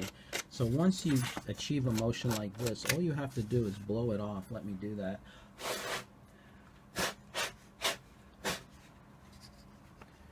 Now you just have the remnants of the talcum powder, and it's very, very smooth. So we'll now take on the next step. We're next going to attach the Pegasus stand to the model. Now before we do that, you're going to find these two gears. You'll notice they have two little holes in them. And you'll also notice that one of the holes is in between two teeth and the other hole is right behind a tooth. Okay, so these are a little different. Now before we assemble these gears into the kit, it's a really good idea to take one of the brass 256 screws. Now this is the really small ones that come in the kit. Now this is the longer screw. It's a little easier to work with. That's why I chose the longer one, but it doesn't matter which one you use. But what we're going to do is, there's also a small screwdriver. We're going to pre-screw this screw into the gear and make the threads that this screw will need to screw in. Now, it's much more problematic to try to do this once the kit has already been assembled. It's really good to get these threads in there now. Now, these screws are very small. If you have big hands, big fingers, this may be a bit of a difficult operation, but all you have to do is once you get it started, like I have here, just run that screw about halfway down. If you're using the longer screw, you can run it about halfway down. I'm keeping my finger over the screw so the screwdriver doesn't slip out. But I've run it about halfway down. Now I'm just going to take it out. That's all I have to do. That will have established the threads. And just do it with the other one as well. So that one's been done. Let me just see if I can get this one started.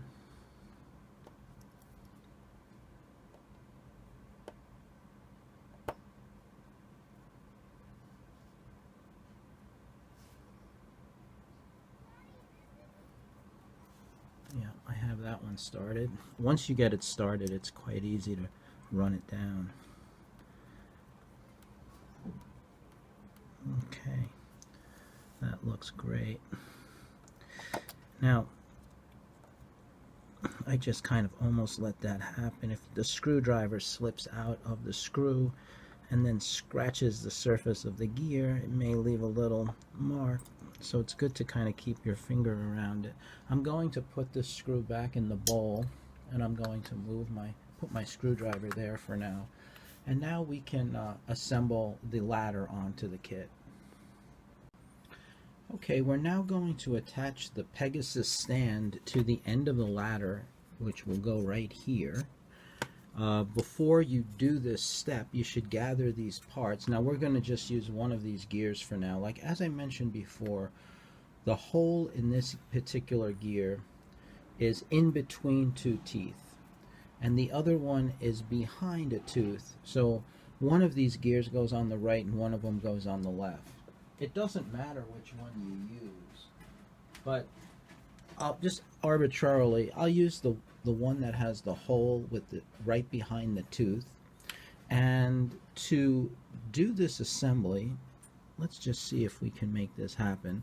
We're going to do what we've been doing. We put the nylon shoulder washers on either side of the gear, and remember, we're using the shaft that has the flat washer on it. We'll stick that through there. And we'll just flip it like this for now. Hold it there. Now here, let's grab our base. We're going to put shoulder washers on either side of the Pegasus stand. Make sure they go into their respective holes. And we're going to put this through. And then we are going to thread the shaft through this hole, through the other side. You may have to do a little to center it. Remember, the gears have to line up. Make sure they're all in there. I noticed I wasn't perfectly in there. And one of the ways you can tell everything is lined up is if the gears, all the gears, the faces of all these gears should all be in the same plane. And just make sure this is good. And then we're going to flip it around. We're going to put glue on this shaft just like we've been doing, and we will put the washer there. So that should be straightforward.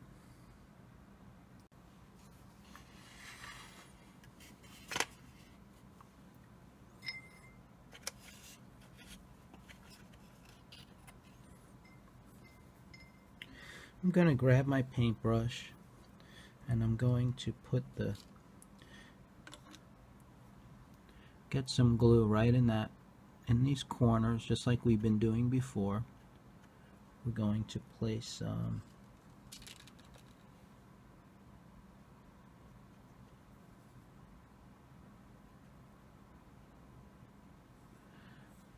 that's probably enough glue.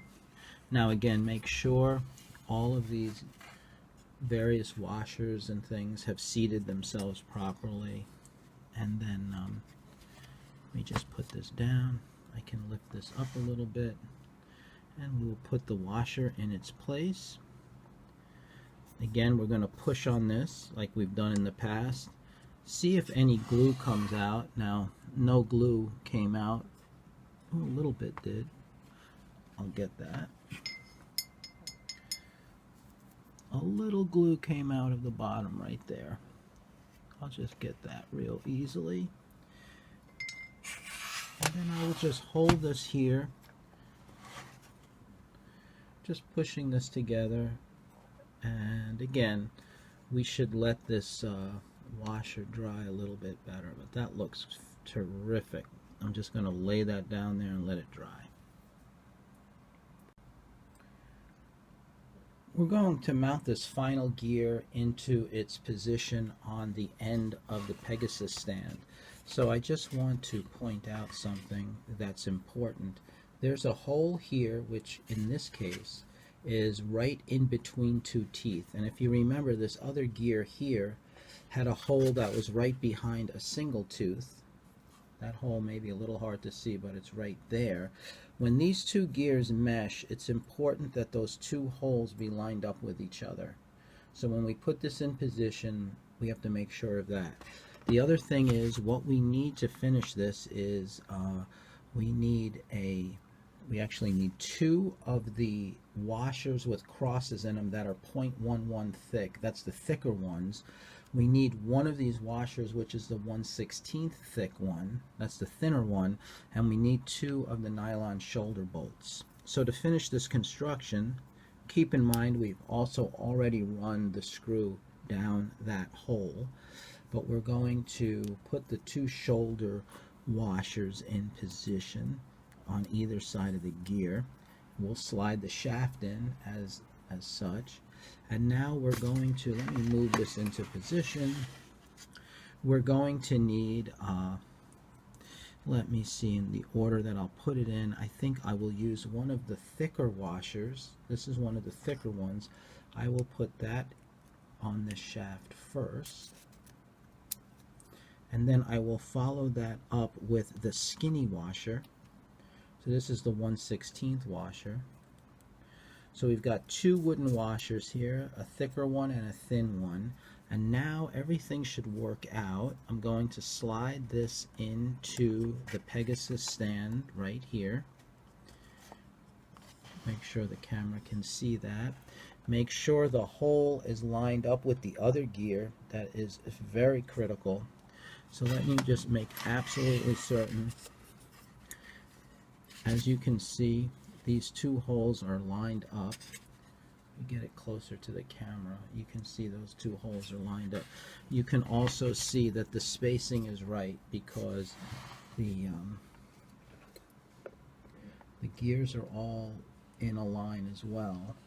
So now all we have to do is glue this washer onto the back side. So let me come around here and put glue on there, and we'll do that.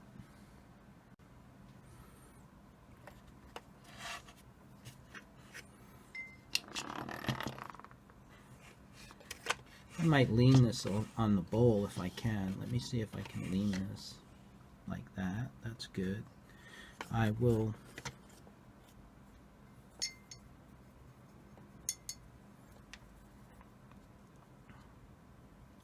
I'll put glue back here just like we've been doing.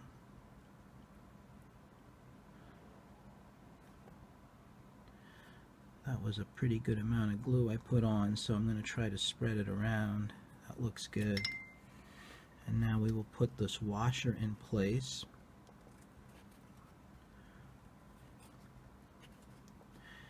The almost no glue came out. Just a little bit did, but very, very little. I'll put this like this. Let me just swing this around the other side to make sure the gears are lined up properly. So, swinging this around like this. Ooh, I can see the gears are not lined up properly. So let me make absolutely certain. This is critical. Those gears have to be lined up. as I mentioned before. So let me make sure all of these, I don't know if it's obvious, it's a little bit not so obvious, but everything, all of these washers and stuff have now seated themselves properly. So I'm going to hold this together like we've done in the past for a little while until it's all good and I can just let it dry. So once this is pushed together properly, I'm just going to rest this down here. Again, make sure these holes are lined up. That hole and that hole. And make sure all of these nylon washers and all the other washers, the wooden washers too, are all seated properly. This all looks really good. The easiest way to tell, again, is to look at the surfaces of these gears. They should all be, all of these, they should all be lined up properly. If one of these is sticking out or sticking in, it probably means something isn't seated properly. So this looks great. I'm going to just sit it here and we'll take the next step. Our next task now is to put in shaft number 2. Now this is shaft number 2. It has 2 crosses marked on it, and it goes into this position here on the frame. Let me just show where it's going to go. It's going to go into this position here on the frame. Now this is probably the most complicated part, and it's very simple, but there's a lot going on. A lot of things are going to get mounted to shaft number 2.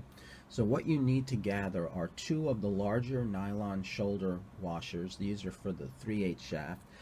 There are 3 of these washers with crosses in them. Now these are 3/4 of an inch in outside diameter, and these ones are the 0.11 thick, about 1/8 of an inch thick, or 3 millimeters in thickness. You also need 1 of the same style, but in the 1/16 of an inch thickness. So here we have the 1/16.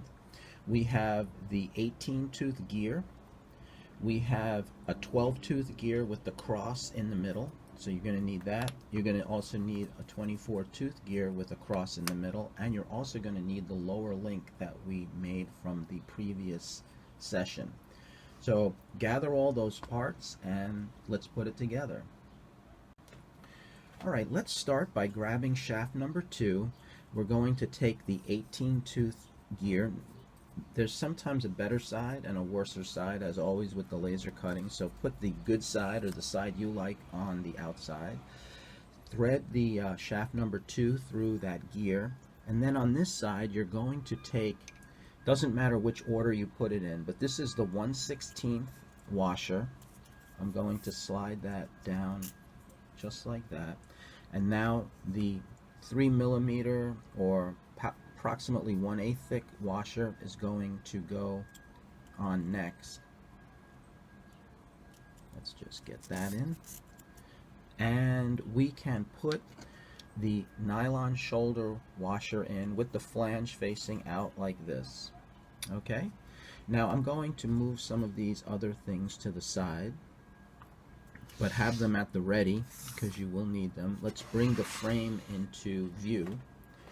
Now this shaft is going to go through this hole right here, but at the same time it also has to go through the lower link.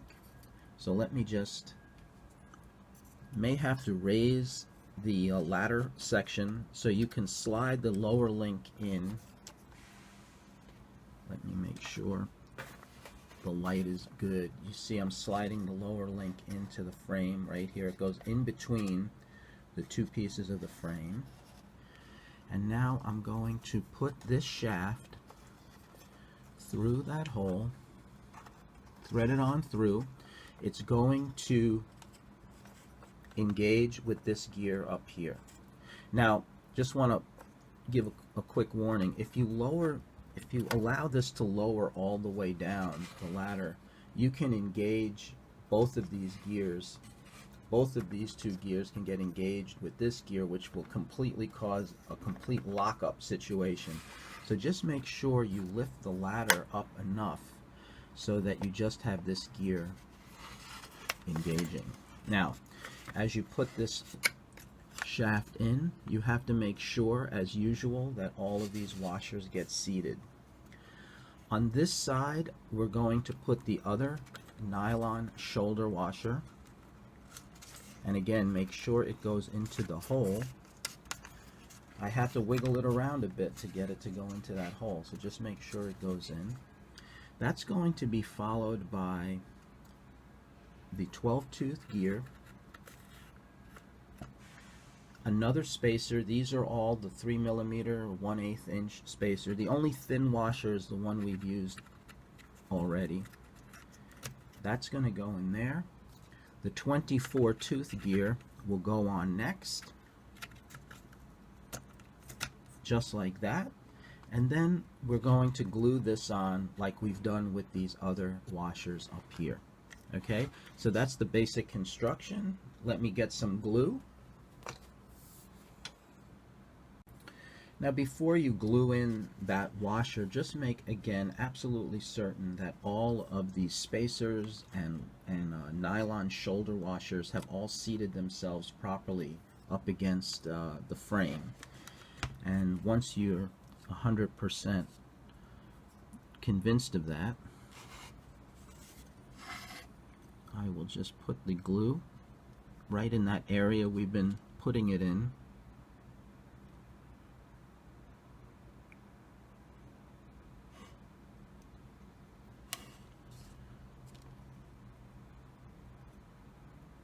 Definitely want the washer to glue very well onto that.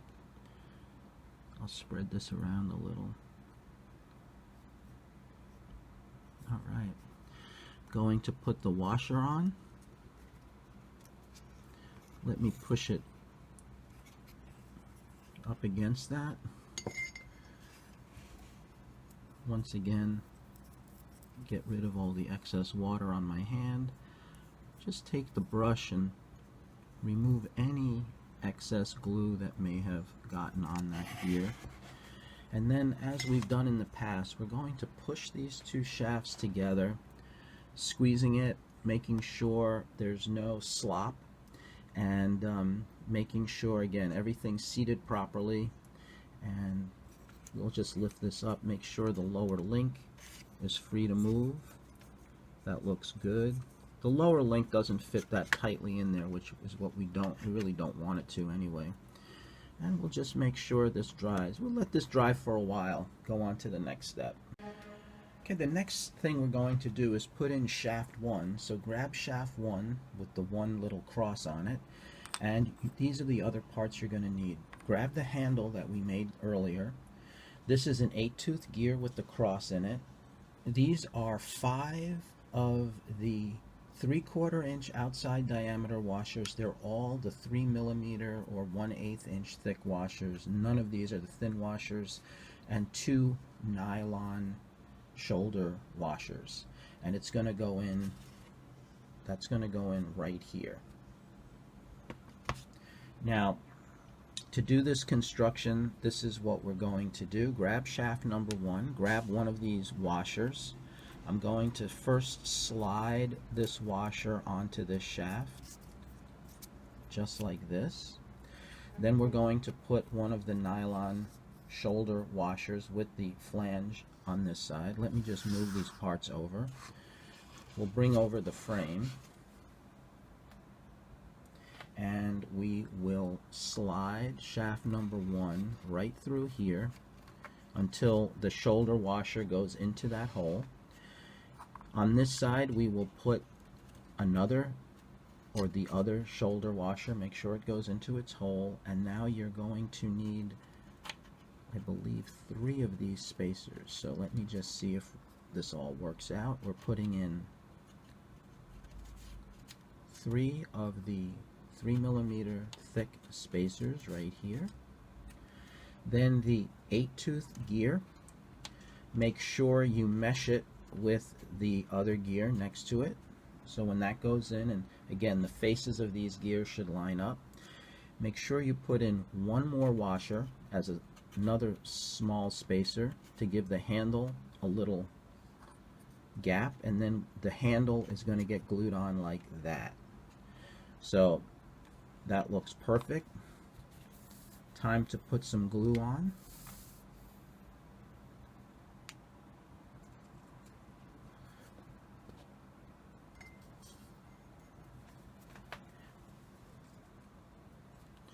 Again, I'm going to put glue on this shaft that's sticking out.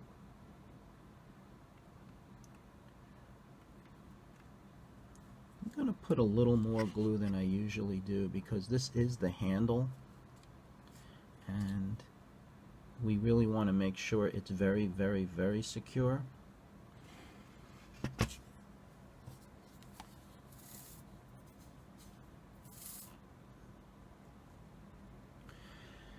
I think what I may even do is I may flip the handle on the back side, and I may even put a little glue in and around this cross area and on this surface a little bit, just again to make sure that this handle is really secure, because this, of all the parts on the model, this will get the most activity. And then let's just put this on. There's a lot of glue, so I may have to, maybe I put too much on. I think I kind of went overboard a little bit with the glue. So again, it is not a big deal because I have my paintbrush handy, and I will just use my paintbrush to remove any excess glue. It's a little trickier to get your paintbrush in there, in between that little small area here. Let me just flip this over just to make sure there's not more glue coming out, which there actually is a little bit. Let me dip my brush again a little bit more in the water. Let me just make sure. I want to get all that glue off. Alright, that looks beautiful. And now again, we will apply the pressure like we normally do. I'm squeezing in this direction, just pushing the handle up against that gear. And again, while you're doing this, make absolutely certain these shoulder washers have fit into their holes and everything is seated. Again, you can check by making sure the surface of the 24 tooth gear and the 8 tooth gear line up. As you can see, they line up quite well. On this side, you can see the surfaces line up quite well. Now again, this is the handle. We should let this dry for a while. Alright, let's do this little step. While the handle is drying over there, let's put these two dowel pins into these two gears. This is called the wheel, and this is the big gear. This is the biggest gear in the kit. Now, these are these two dowel pins. They're 1/8 inch in diameter. It may be a good idea to give a little sand to these dowels. One of the ends you can round a little. You could round them both a little just so we don't mix them up. It's not important. It just makes assembly a little easier to get rid of those burrs. I'm just going to put a small little chamfer on these shafts. And also, these are two small washers. These are also 3mm or 1/8 of an inch thick. And let's do the same technique that we did before. I will apply some glue to the bottom of the pin, a decent amount. If you remember the technique, you apply a nice little bead of glue to the bottom. I'll do the gear first.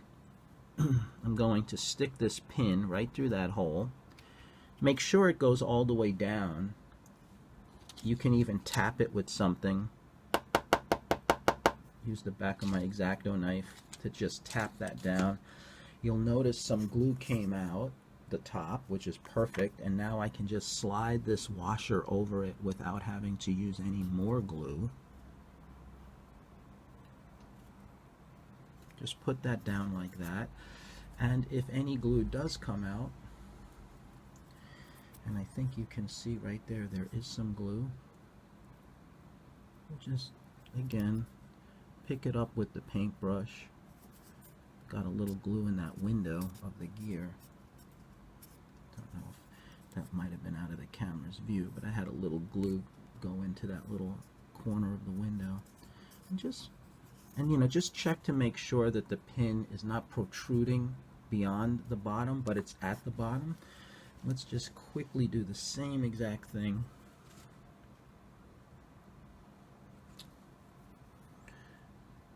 Again, put a healthy bead of glue down there so that it will actually come up. This is one time when you want it to come up.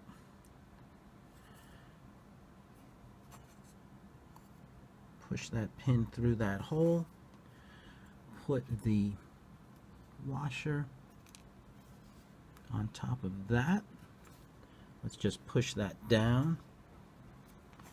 And again, if you need to get rid of any glue, just do that.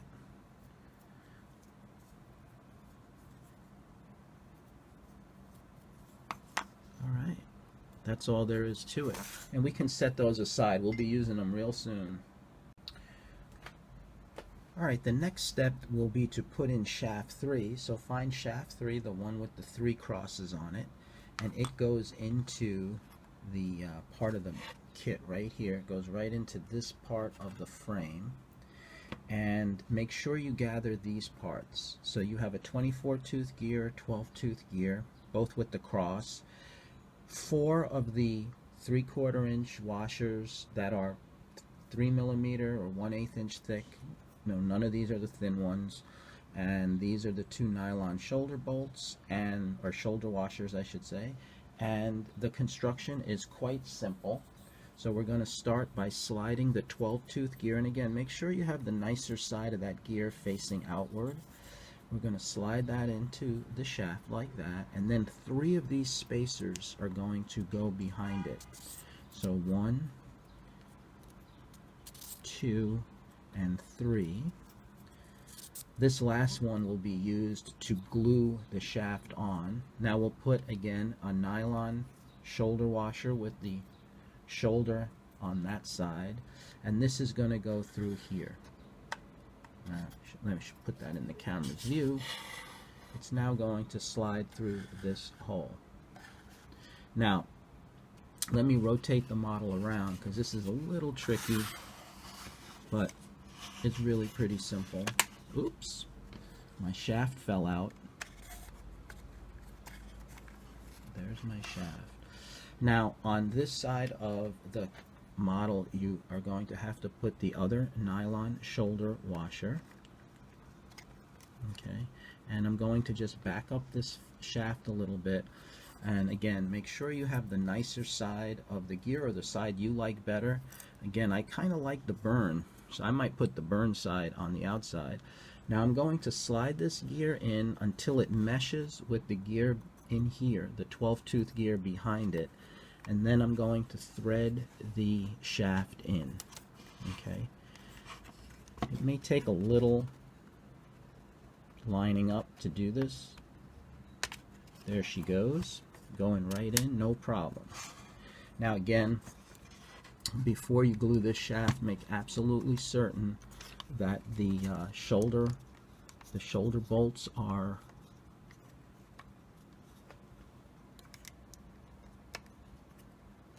let's make absolutely certain that the shoulder bolts are seated properly. So I'm just making sure all of the shoulder bolts are in. They look good.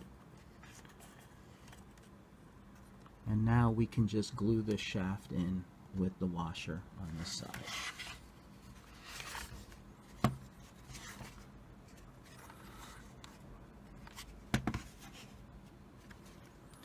Again, we'll put glue the same way we've been doing in that area there.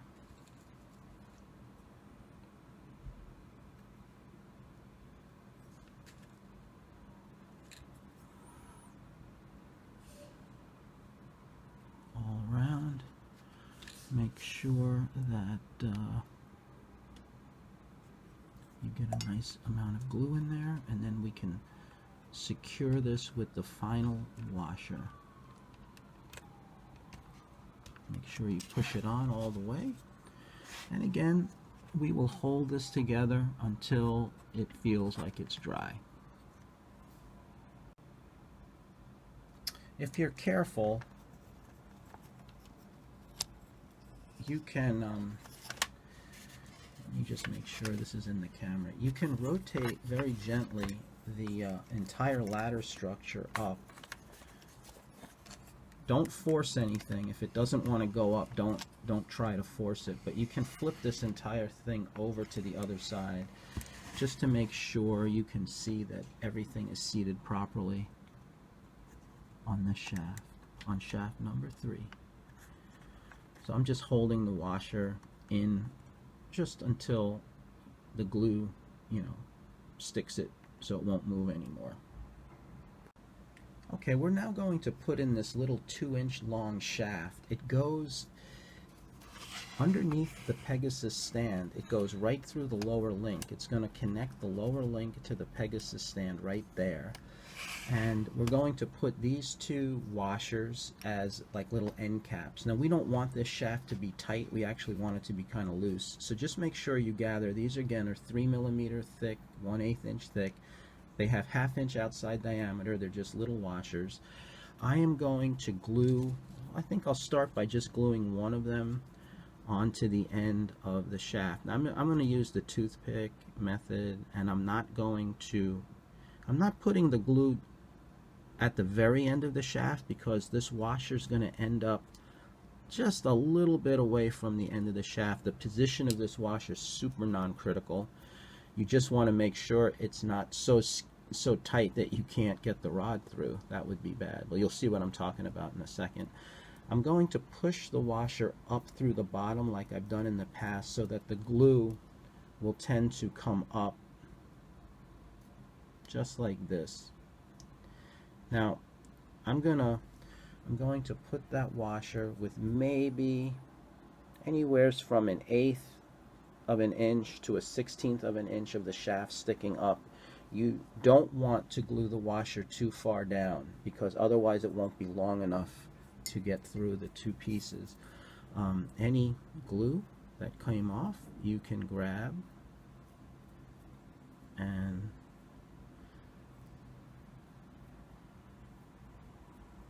we can just take off that excess glue. Now what we're going to do is we're going to bring the model over. I hope this is pretty easy to see, but I'll push it through the back side, but I'm going to connect the bottom of the Pegasus stand to the lower link. I will gently push this rod through without shifting the washer, and I just have to line this up.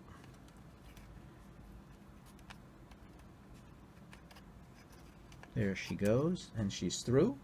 And now all I have to do is glue the other washer onto this. So I think I'll put a little glue on maybe on the inside of the washer itself, and just push it on. Don't need much glue at all on this piece. So I'm going to be very sparing with the glue. Just put a few drops on the inside of that cross, just like that, and I'll just push this in. And again, you don't want to make this tight. I want a gap. I want a little gap between, you can see that this shaft can move a little in and out. And just make sure the video camera can pick that up. You can move, this thing has a little play, which is exactly what we want. And I'm just going to let that dry. Let me just point out this to the interested builder of this kit. This now has created what's called a 4-bar linkage. When I move this up and down, see if the video camera can kind of pick this up, you can see that the Pegasus stand always remains horizontal. So as this is moving up and down, and it'll be easier to see when the kit's fully finished, but you can see you've got the 4-bar action. The 4 bars being this part of the frame here, from this point to this point, represents 1 bar. The ladder from this point to this point represents the other bar. The Pegasus stand this vertical part of it represents the third bar, and then the lower link is the fourth bar. So this is like a classic mechanism in linkage design you may be familiar with. Alright, you probably have noticed there aren't that many parts left in this kit. It's getting done. Shaft number 4 is the next one. We're now going to put in shaft number 4. Now, to do that, we need shaft number 4. That's the one with the flat washer on the end of it. You're going to need the 2 remaining nylon shoulder bolts. You need 3 of the large washers here. These are all the 3mm thickness, 1/8 thick. You need the large gear. We already glued the pin onto it, and we need the wheel. Now, in addition to that, I've also oriented the kit in this position. It's this gear here, this 12-tooth gear, that the large gear will mesh with. So I'm just going to keep the kit in this orientation. To do this, it's very simple. We're going to slide, no, let me take the gear. I'm going to slide shaft number 4 through the large gear, and on this side we're going to put 3 of these large washers. And as you might have guessed already, the nylon shoulder washer will go on next. Now I'll move these parts over just for a second while we bring the kit into view. So I'm going to have to lift the 4-bar up so I can get this shaft through here. Now it meshes with this gear here. Make sure it's meshed, and also make absolutely certain on this side, make absolutely certain that the shoulder washer has seated itself properly. It may not be so easy to see on the camera because there's a lot going on here, but let me put it this way. Make sure that this is seated properly. Now, maybe I'll reposition the camera a little bit up like this so we can see it better. Now, when I turn the model around to this side, I need to put the other nylon shoulder washer into this part of the kit. It gets followed up by another 3 large washers. These are all for the proper spacing. Okay. Let me make sure I get that on there. And now this wheel is going to get glued onto here. Now, before we glue the wheel on, it's important that the pin on this wheel is in the same position as the pin on the gear on this side. So if you notice, this pin is pretty much up in about a 45-degree angle, but not quite, but it's in this orientation. So when I rotate the kit around this way, I'm going to need to have this wheel in this orientation. So before I glue it, I'm just going to do a dry fit. It will be a serious mistake if, as you can see looking down on this, let me make sure you can see it. You can see the pin on the wheel, which is here. A little hard to see with the light.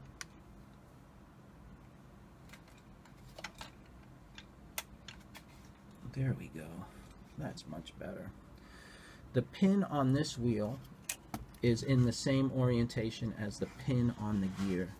And make sure again that everything is seated properly.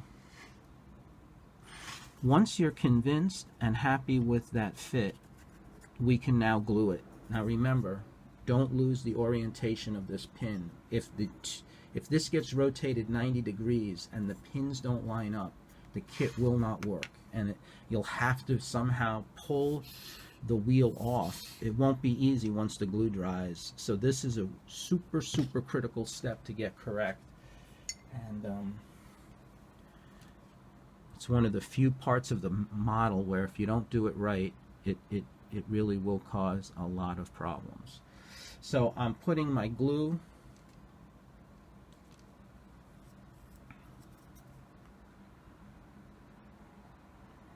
on this shaft.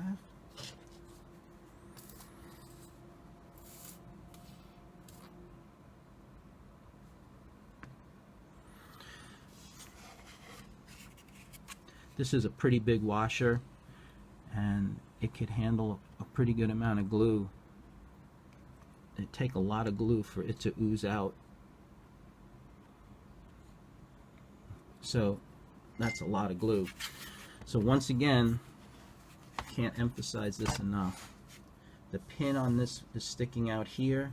I need the pin on this sticking in the same orientation. Now keep in mind, you'd have to be off by like 90 degrees or something to get this wrong. So it's pretty easy to do it right as long as you just remember to do it. That's the key thing with this one, just remembering to do it. But here's a good view of it. You can see that both of this pin and that pin are lined up perfectly.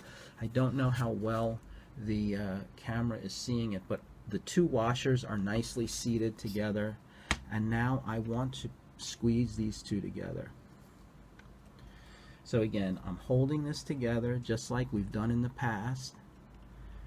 Make sure there's no gaps, make sure there's no play in this shaft, and again, we don't want to start fooling around with this until the glue is completely dry. So this is looking great. I'm going to hold this for like maybe 30 seconds, and then I'm just going to let the kit dry for a while. Okay, we're now going to put the links onto the model kit. Remember, do not try to turn the crank yet. We're going to work the mechanism in nice and slowly and carefully. Gather these parts. These are the two links. These are the 4 half-inch outside diameter washers with the cross, and these are the one little small ones. This one's 3/8 outside diameter with a 1/8 inch hole in the middle.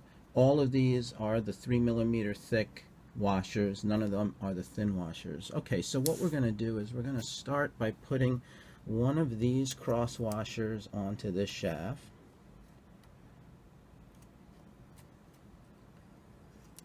It's always tricky lining it up. I don't know why I always have trouble lining it up. And then we will put, notice there's one large hole and one smaller hole. It's pretty obvious how it goes. The smaller one goes into the pin. So let's just make sure we can get that inside. May have to work it in a little bit. Let me slip it out a little and just get it to slide in here. Okay, I'm going to rotate the model around and do the same thing on the other side. You can see now why it's really important that the two pins line up on the wheel versus the gear. Let's put this, oops, let me first put this in. I forgot. You first want to put one of these cross washers in here, slide it up to that edge, and now we can put in this.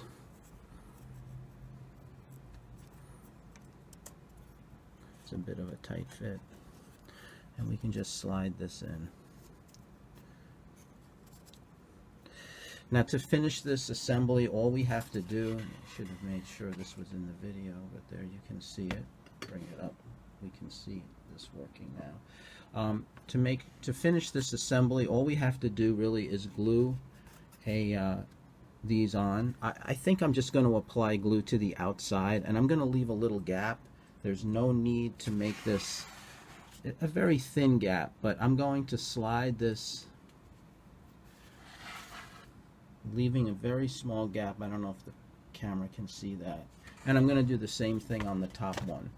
And then we'll start talking about working in the mechanism. I think what I'll do is I'll slide these outside washers all the way up against their respective shafts. And what I think I'll do is I'll just use a toothpick, and I think what I'm going to do is just put a little dot, a couple of little dots of glue here, and a couple of little dots of glue there, almost nothing at all, and then I'm going to slide these out a little bit. Maybe I'll slide it out and then slide it back. I'm going to leave a small gap, about, I would say something like a 1/16 of an inch, because you don't want this binding up or anything. So you can just spread that glue around. If you want, you can take the paintbrush and just do the finishing touches, and then do it on the other side as well.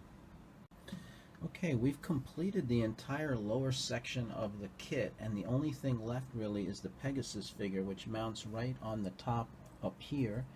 Now the question is, it's time to start cranking the mechanism and working it in. But before we do that, I'm taking it to the bathtub so I can sprinkle some talcum powder. I'm going to sprinkle talcum powder all around it, and then I'm going to come back out here and show you how to work in the mechanism.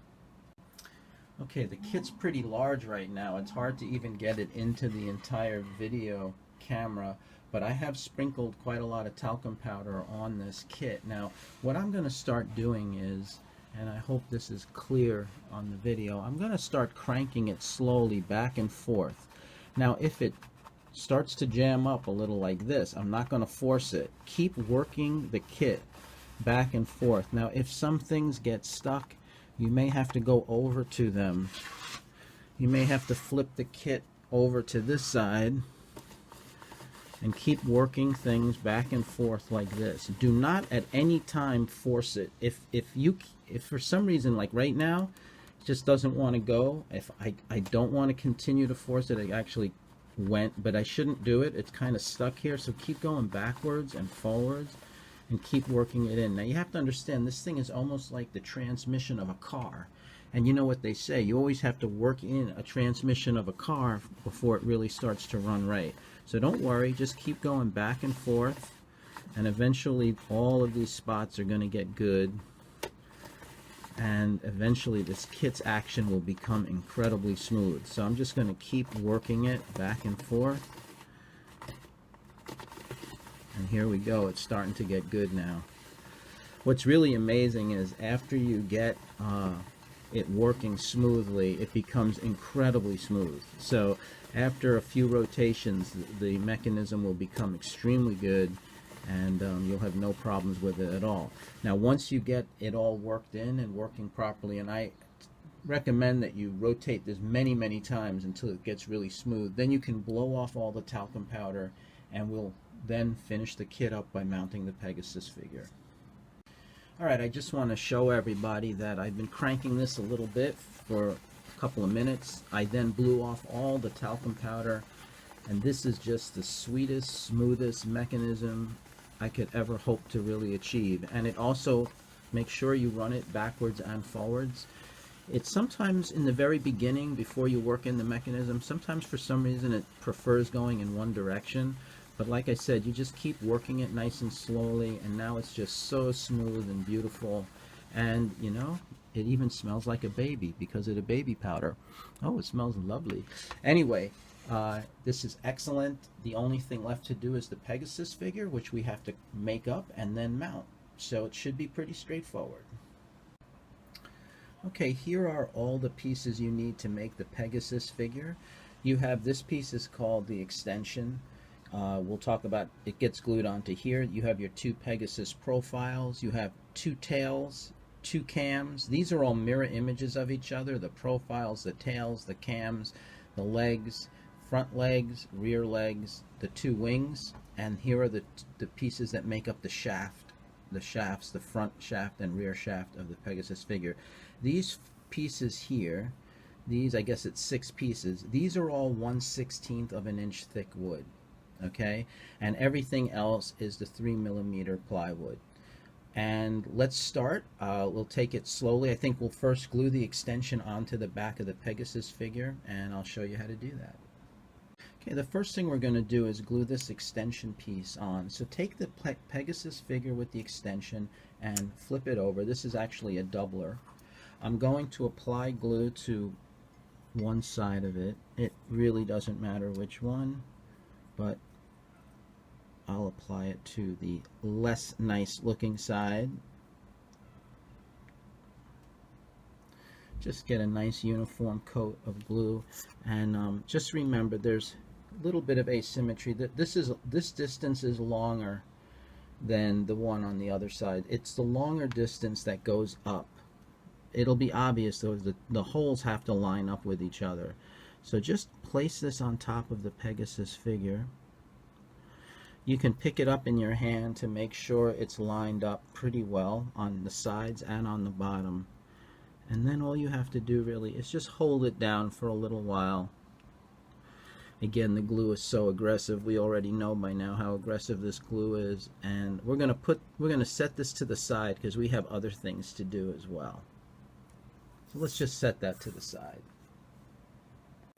We're now going to work with this tail and these cams. And if you're wondering how the Pegasus figure flaps its wings, it will become clear as time goes on. Now these are the two half shafts. We're just going to slide these into each other like we've done before. No need to glue these, so I'm just going to slide these two into each other. Now one of these shafts is going to get the tail and one of them is going to get the cam. So it doesn't matter which one you do first, but I'm going to put one of these cams on first. Now let me show you how you do that. You slide the cam down the shaft. Now this is going to get doubled, so I'm putting it sort of like that, a little bit to the left of center, because when I slide the other one on to the right of this, it'll be centered. And now I'm going to apply glue to this area. Now to apply the glue, you can really use whatever you want. Toothpick, paintbrush,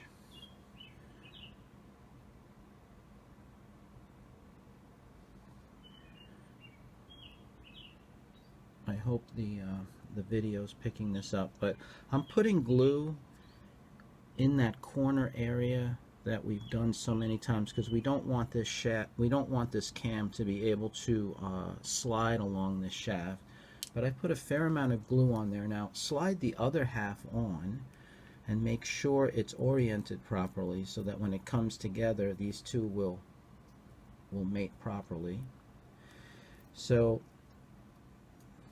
I put a bit too much glue on, so I'm going to just use my paintbrush. My paintbrush had a bit too much water on it too. I'm going to use my paintbrush to just remove all that excess glue.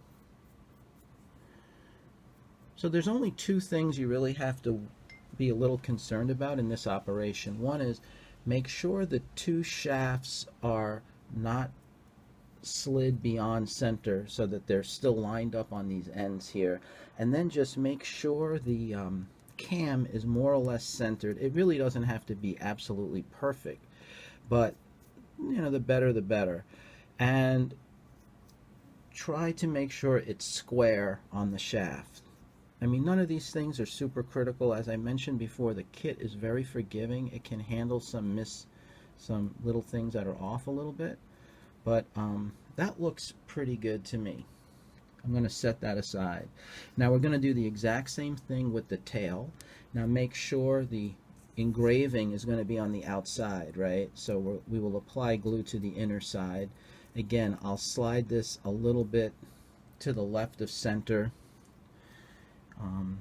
This is a little bit bigger, this piece, but toothpick might still work pretty well for applying the glue. So let's just see. I really want to spread the glue nicely on this tail surface. You don't need much glue on this. It's not going anywhere. I tend to emphasize the glue where it meets the shaft.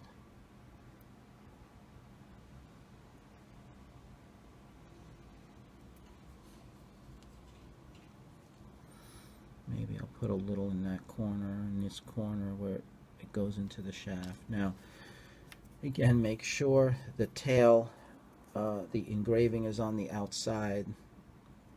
I think I once put glue on the engraving side, which is pretty silly and stupid, but you know, we all make mistakes. So now I'm putting the two tails, make sure they're lined up with each other. Again, if you put in a little too much glue like I did, you may have to go around and just get rid of that extra glue. So again, the key is, I don't know if you can see on the camera, my shaft's got a little bit, the ends don't line up perfectly, and it's a bit unsquare, and I have to squeeze this tail together a little with my hand to make sure it's good. Now there is some wiggle room in making this square, so you're going to kind of have to eyeball it. We don't have a jig for it. Again, it doesn't even have to be that perfect, but just kind of try to make sure this shaft is square on the tail, and try to make sure it is centered, and squeeze it together. Do not let it separate like I just did. It just separated a little bit, so let me put that down. If you happen to have some binder clamps that are you know, for paper, these kind of work well. You can put one of these on here to hold the tail together, and then you can concentrate on making this as centered and as square as you can. If you don't have one of these binder clips, it's really not a big deal. So I just keep playing with this, trying to get it as centered as I can and as square. That looks really good. I'm going to just leave it like that. While we're letting the cam and the tail dry onto those shafts, take the two legs. This is a front leg and this is a rear leg, and these are the ones that have the little hole in them. And this is the orientation they're going to be in. And like we did before with the gear, we're going to run the 256 brass screw through these parts of the model to create the threads inside that hole. And again, I think I mentioned before, it's pretty difficult to do this once the Pegasus figure is mounted on top of the model. It's just kind of precarious. So just run this through. That's all you have to do, and then remove the screw. Let's do it for the front leg as well.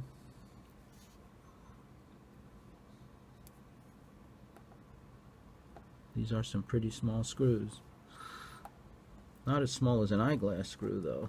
Not anywhere near as small as an eyeglass screw, but they are small. Okay, you just have to run it basically through the bottom of the part.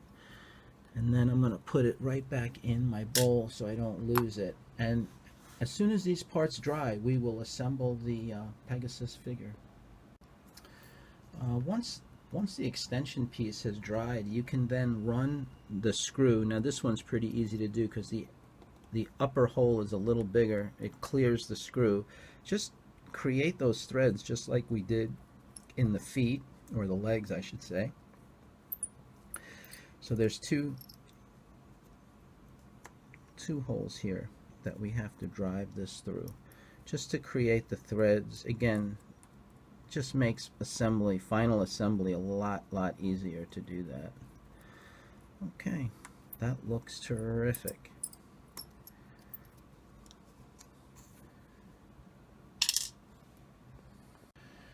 There are a few other items you need to complete this Pegasus figure. You need these two O-rings that I brought down from the kit, and you need these two black screws. These again are 256 black screws, and you need this little wooden dowel.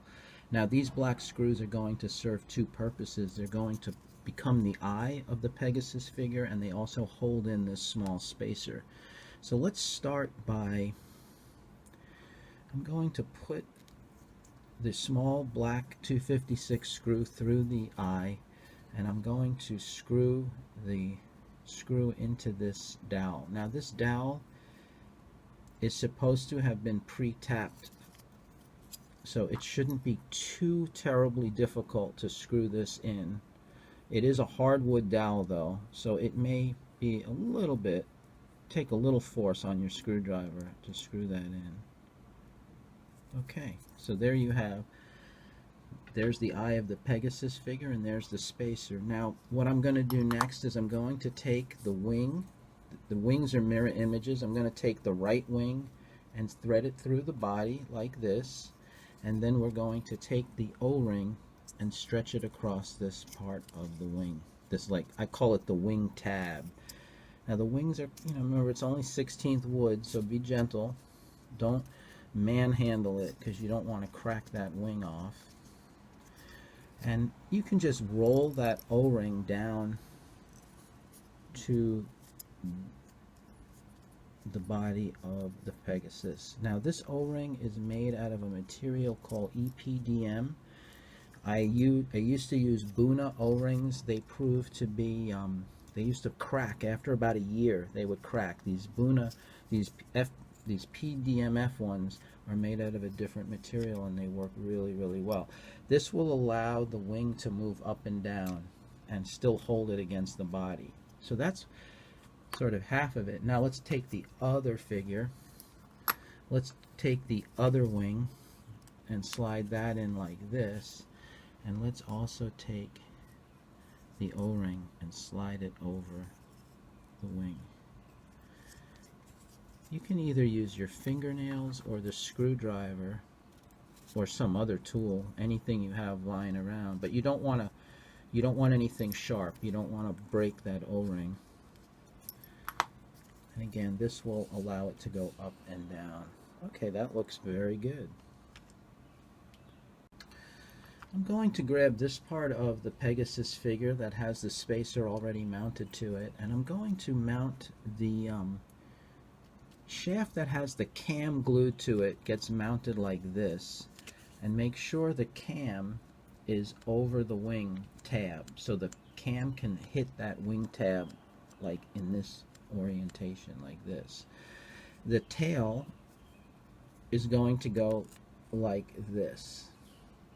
Okay, at this point maybe I'll rotate the cam up a little bit so it's off the wing like this. At this point I'm going to make sure everything's lined up. I have to thread those two shafts through the Pegasus figure just like this. So this is what it looks like from the top, and then we need the other screw slash eye to go here. And we will screw that final screw and eye slash eye into it. And this is basically what the figure looks like. So now the tail is free to move up and down, and this cam is free to make the wings move up and down as well.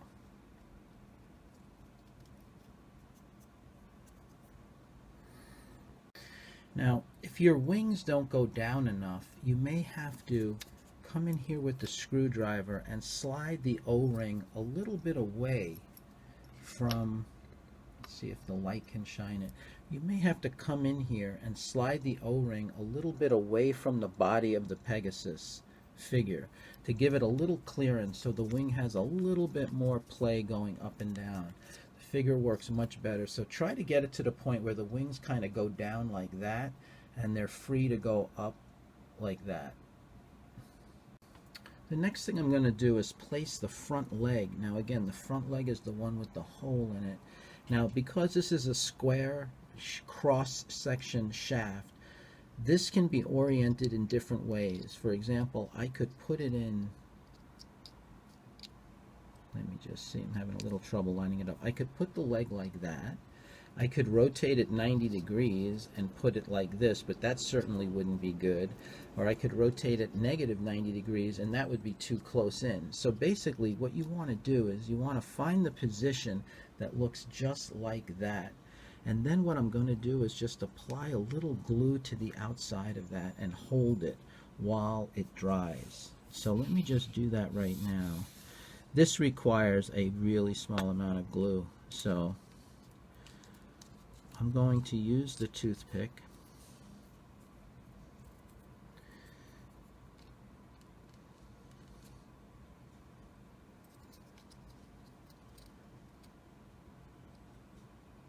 let me make sure it's in the camera.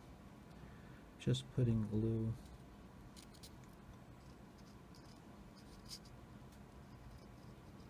I don't want to put too much.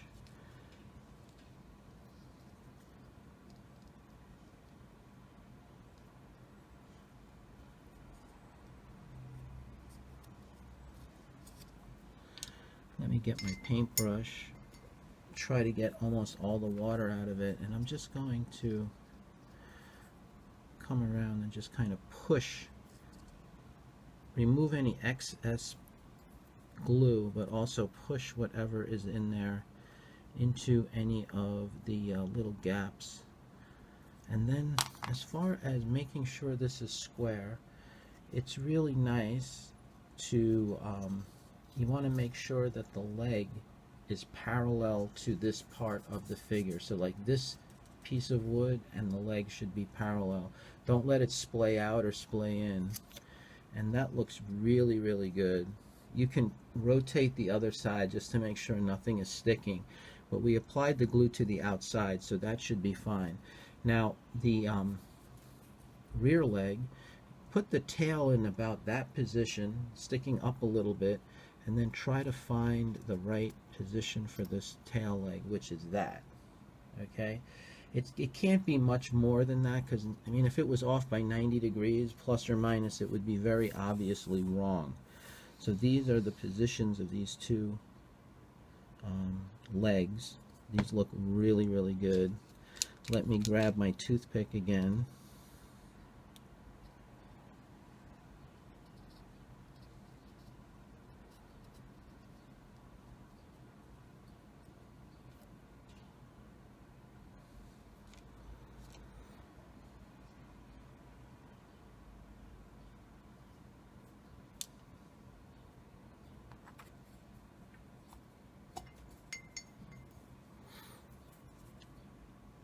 Put a couple of blobs of glue in there, but I'm gonna pat it dry, so to speak. Just push that glue. There's some gaps. You can actually see it's actually good when there are some gaps, in the sense that the glue fills the gaps so well. You can just fill the glue into those gaps.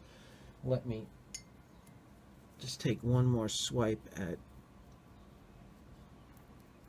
yeah, that looks great. Now again, oops, almost dropped it. You can hold the figure like this, and again, make sure that this leg is parallel to the face of the figure.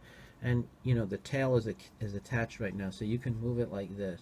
I suggest letting that dry for a little while, and then we'll flip the figure around and do the other two legs.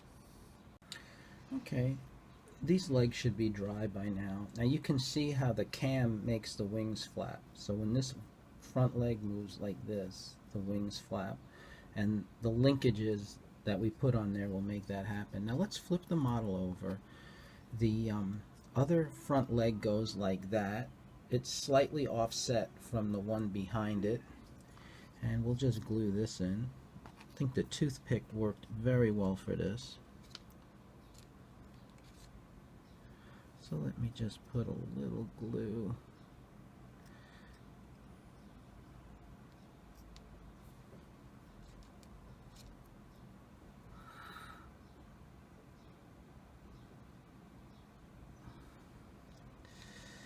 This kit really works so much better.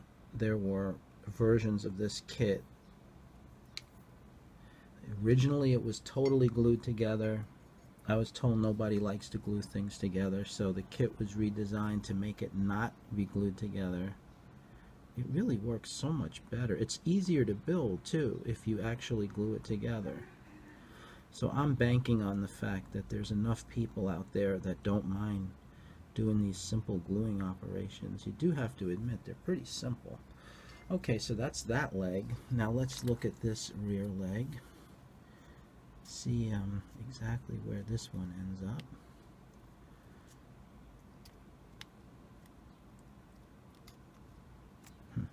Having a little trouble getting that one in, so let me just see if I can line it up properly.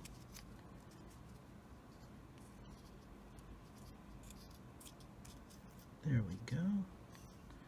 So let me just turn it around. So you can see the legs are a little bit, they're not perfectly lined up with each other to give it a more lifelike appearance. So now that we have this,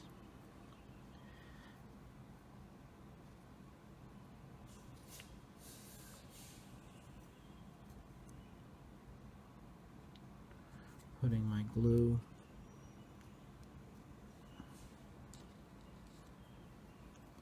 just where you would want it, in those little corners. Come around with the paintbrush and just dab it. Dab this glue, get it where you want. get a lot of it off, but also put it where you want it to be. And that looks really, really good. And, you know, once again, make sure the legs are straight. Take one more look to make sure the legs are straight. They look really good.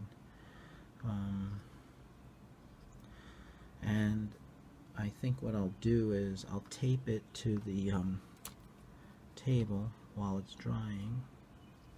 I think I'll do that.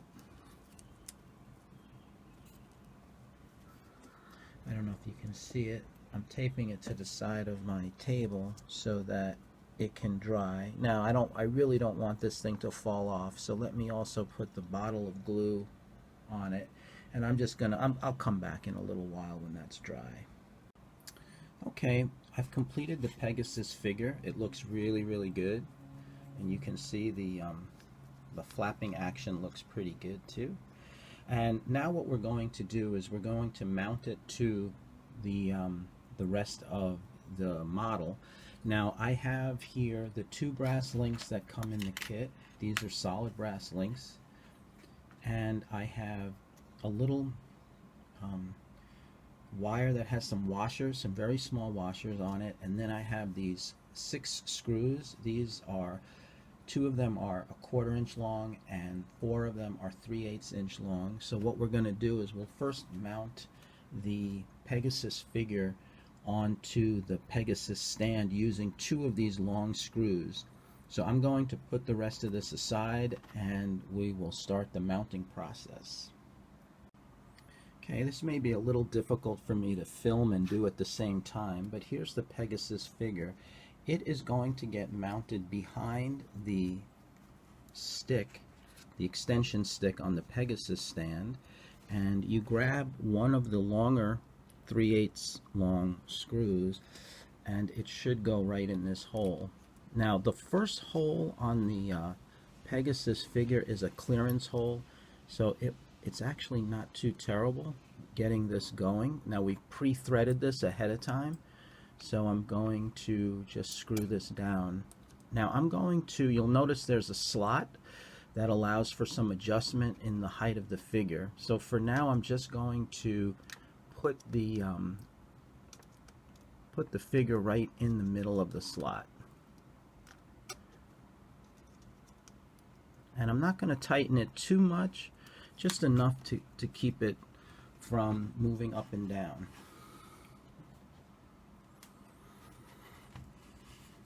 I think what I'll do is I'll bring my bowl over and I'm going to lean the figure against the bowl I should say. And the advantage of this too is if anything falls off while I'm doing this, hopefully it will drop into the bowl. And let me just screw this gently down. Again, I'm not going to tighten it really that tight. Just snugging it down for now is good. Okay. Alright, the next thing we're going to do is take one of the brass links, and if you want to shine these up, you can take some very fine grit sandpaper or even steel wool and just brush it across this and it will get nice and shiny. Sometimes people prefer a duller look, but it's really up to you. Now I'll admit the next operation we're going to do, if you have small fingers, could be a little bit tricky. But I'm going to take one of the longer screws, again the 3/8 screw, I'm going to put it through the link like this, and on this side I'm going to put stack up 3 of these very small little washers. The kit comes with some extras because these are pretty easy to lose. And what I'm going to do is place it over the first link. I'll put here over this gear. So holding those washers and lining it up, that is the tricky part. You can see why pre-threading the holes was a very important thing to do, because these it would have been hard to drive this screw in. Now these links go diagonally, which is kind of an interesting mechanical feature of this. So I'm going to now attach the other end of the link to the Pegasus figure. Now on this side, we'll only need, I think, probably one washer. Let me see, maybe it's 2 washers. Could be 2 washers. Incidentally, I did not tighten this screw very hard. Just keep it nice and loose. That's really a beautiful key to doing this right. Now I'm going to take the other screw is going to be the shorter screw, the 1/4 inch screw. I'm going to put it through that link right there. Hopefully the camera can see that. Right there. I'm going to put a washer behind that screw, and then I'm going to put it right into the hind leg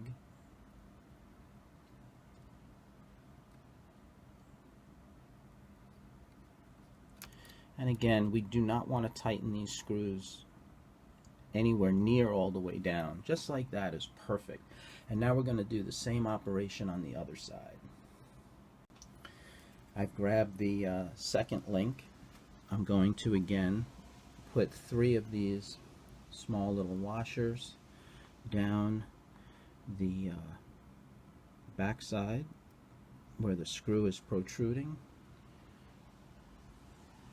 I don't know, it's not really been in the camera, but there it is. There's 3 washers stacked up there, and we will now attach this link. We can let it hang, whatever makes it easier. Sometimes it's a lot easier to let it hang. It's so good when that screw starts to go in, because then you know you're safe.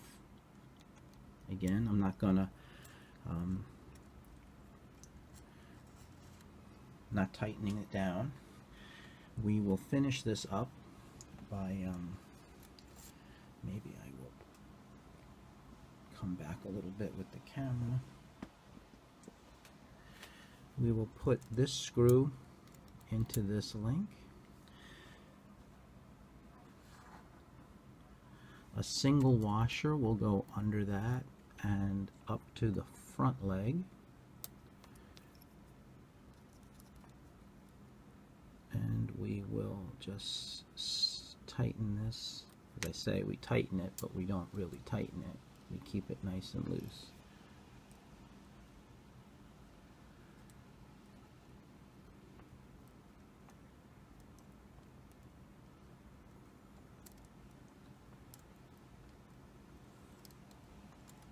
Okay, that should do it.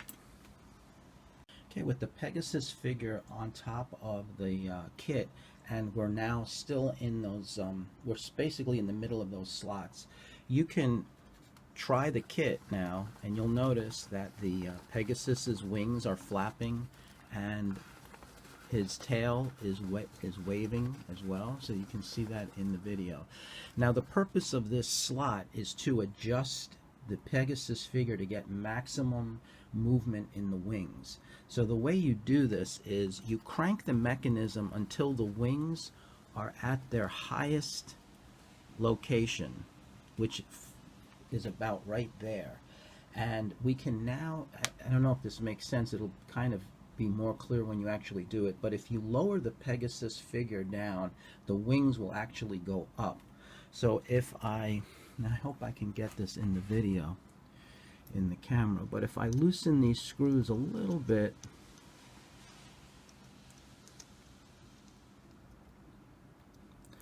I can try pushing the figure down a little. Now I don't want to, obviously it's a little delicate, right? So I don't want to do anything crazy. But you might not have to adjust it very much, but I managed to lower it a little. That made the wings go up a little bit more. And now I'm just going to snug these down.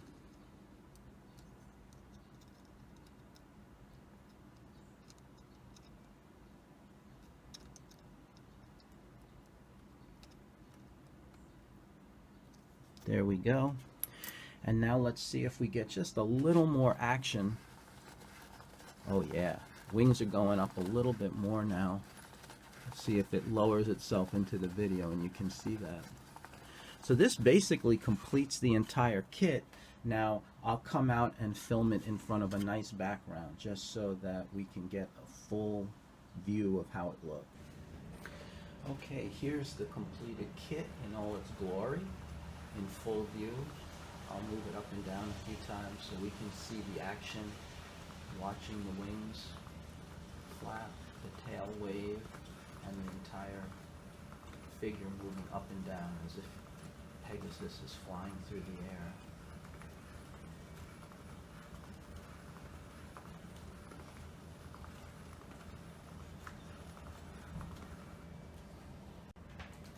Here is a look of it from the other side. Both sides of the model, I think, are interesting to look at. And you can see this is the situation.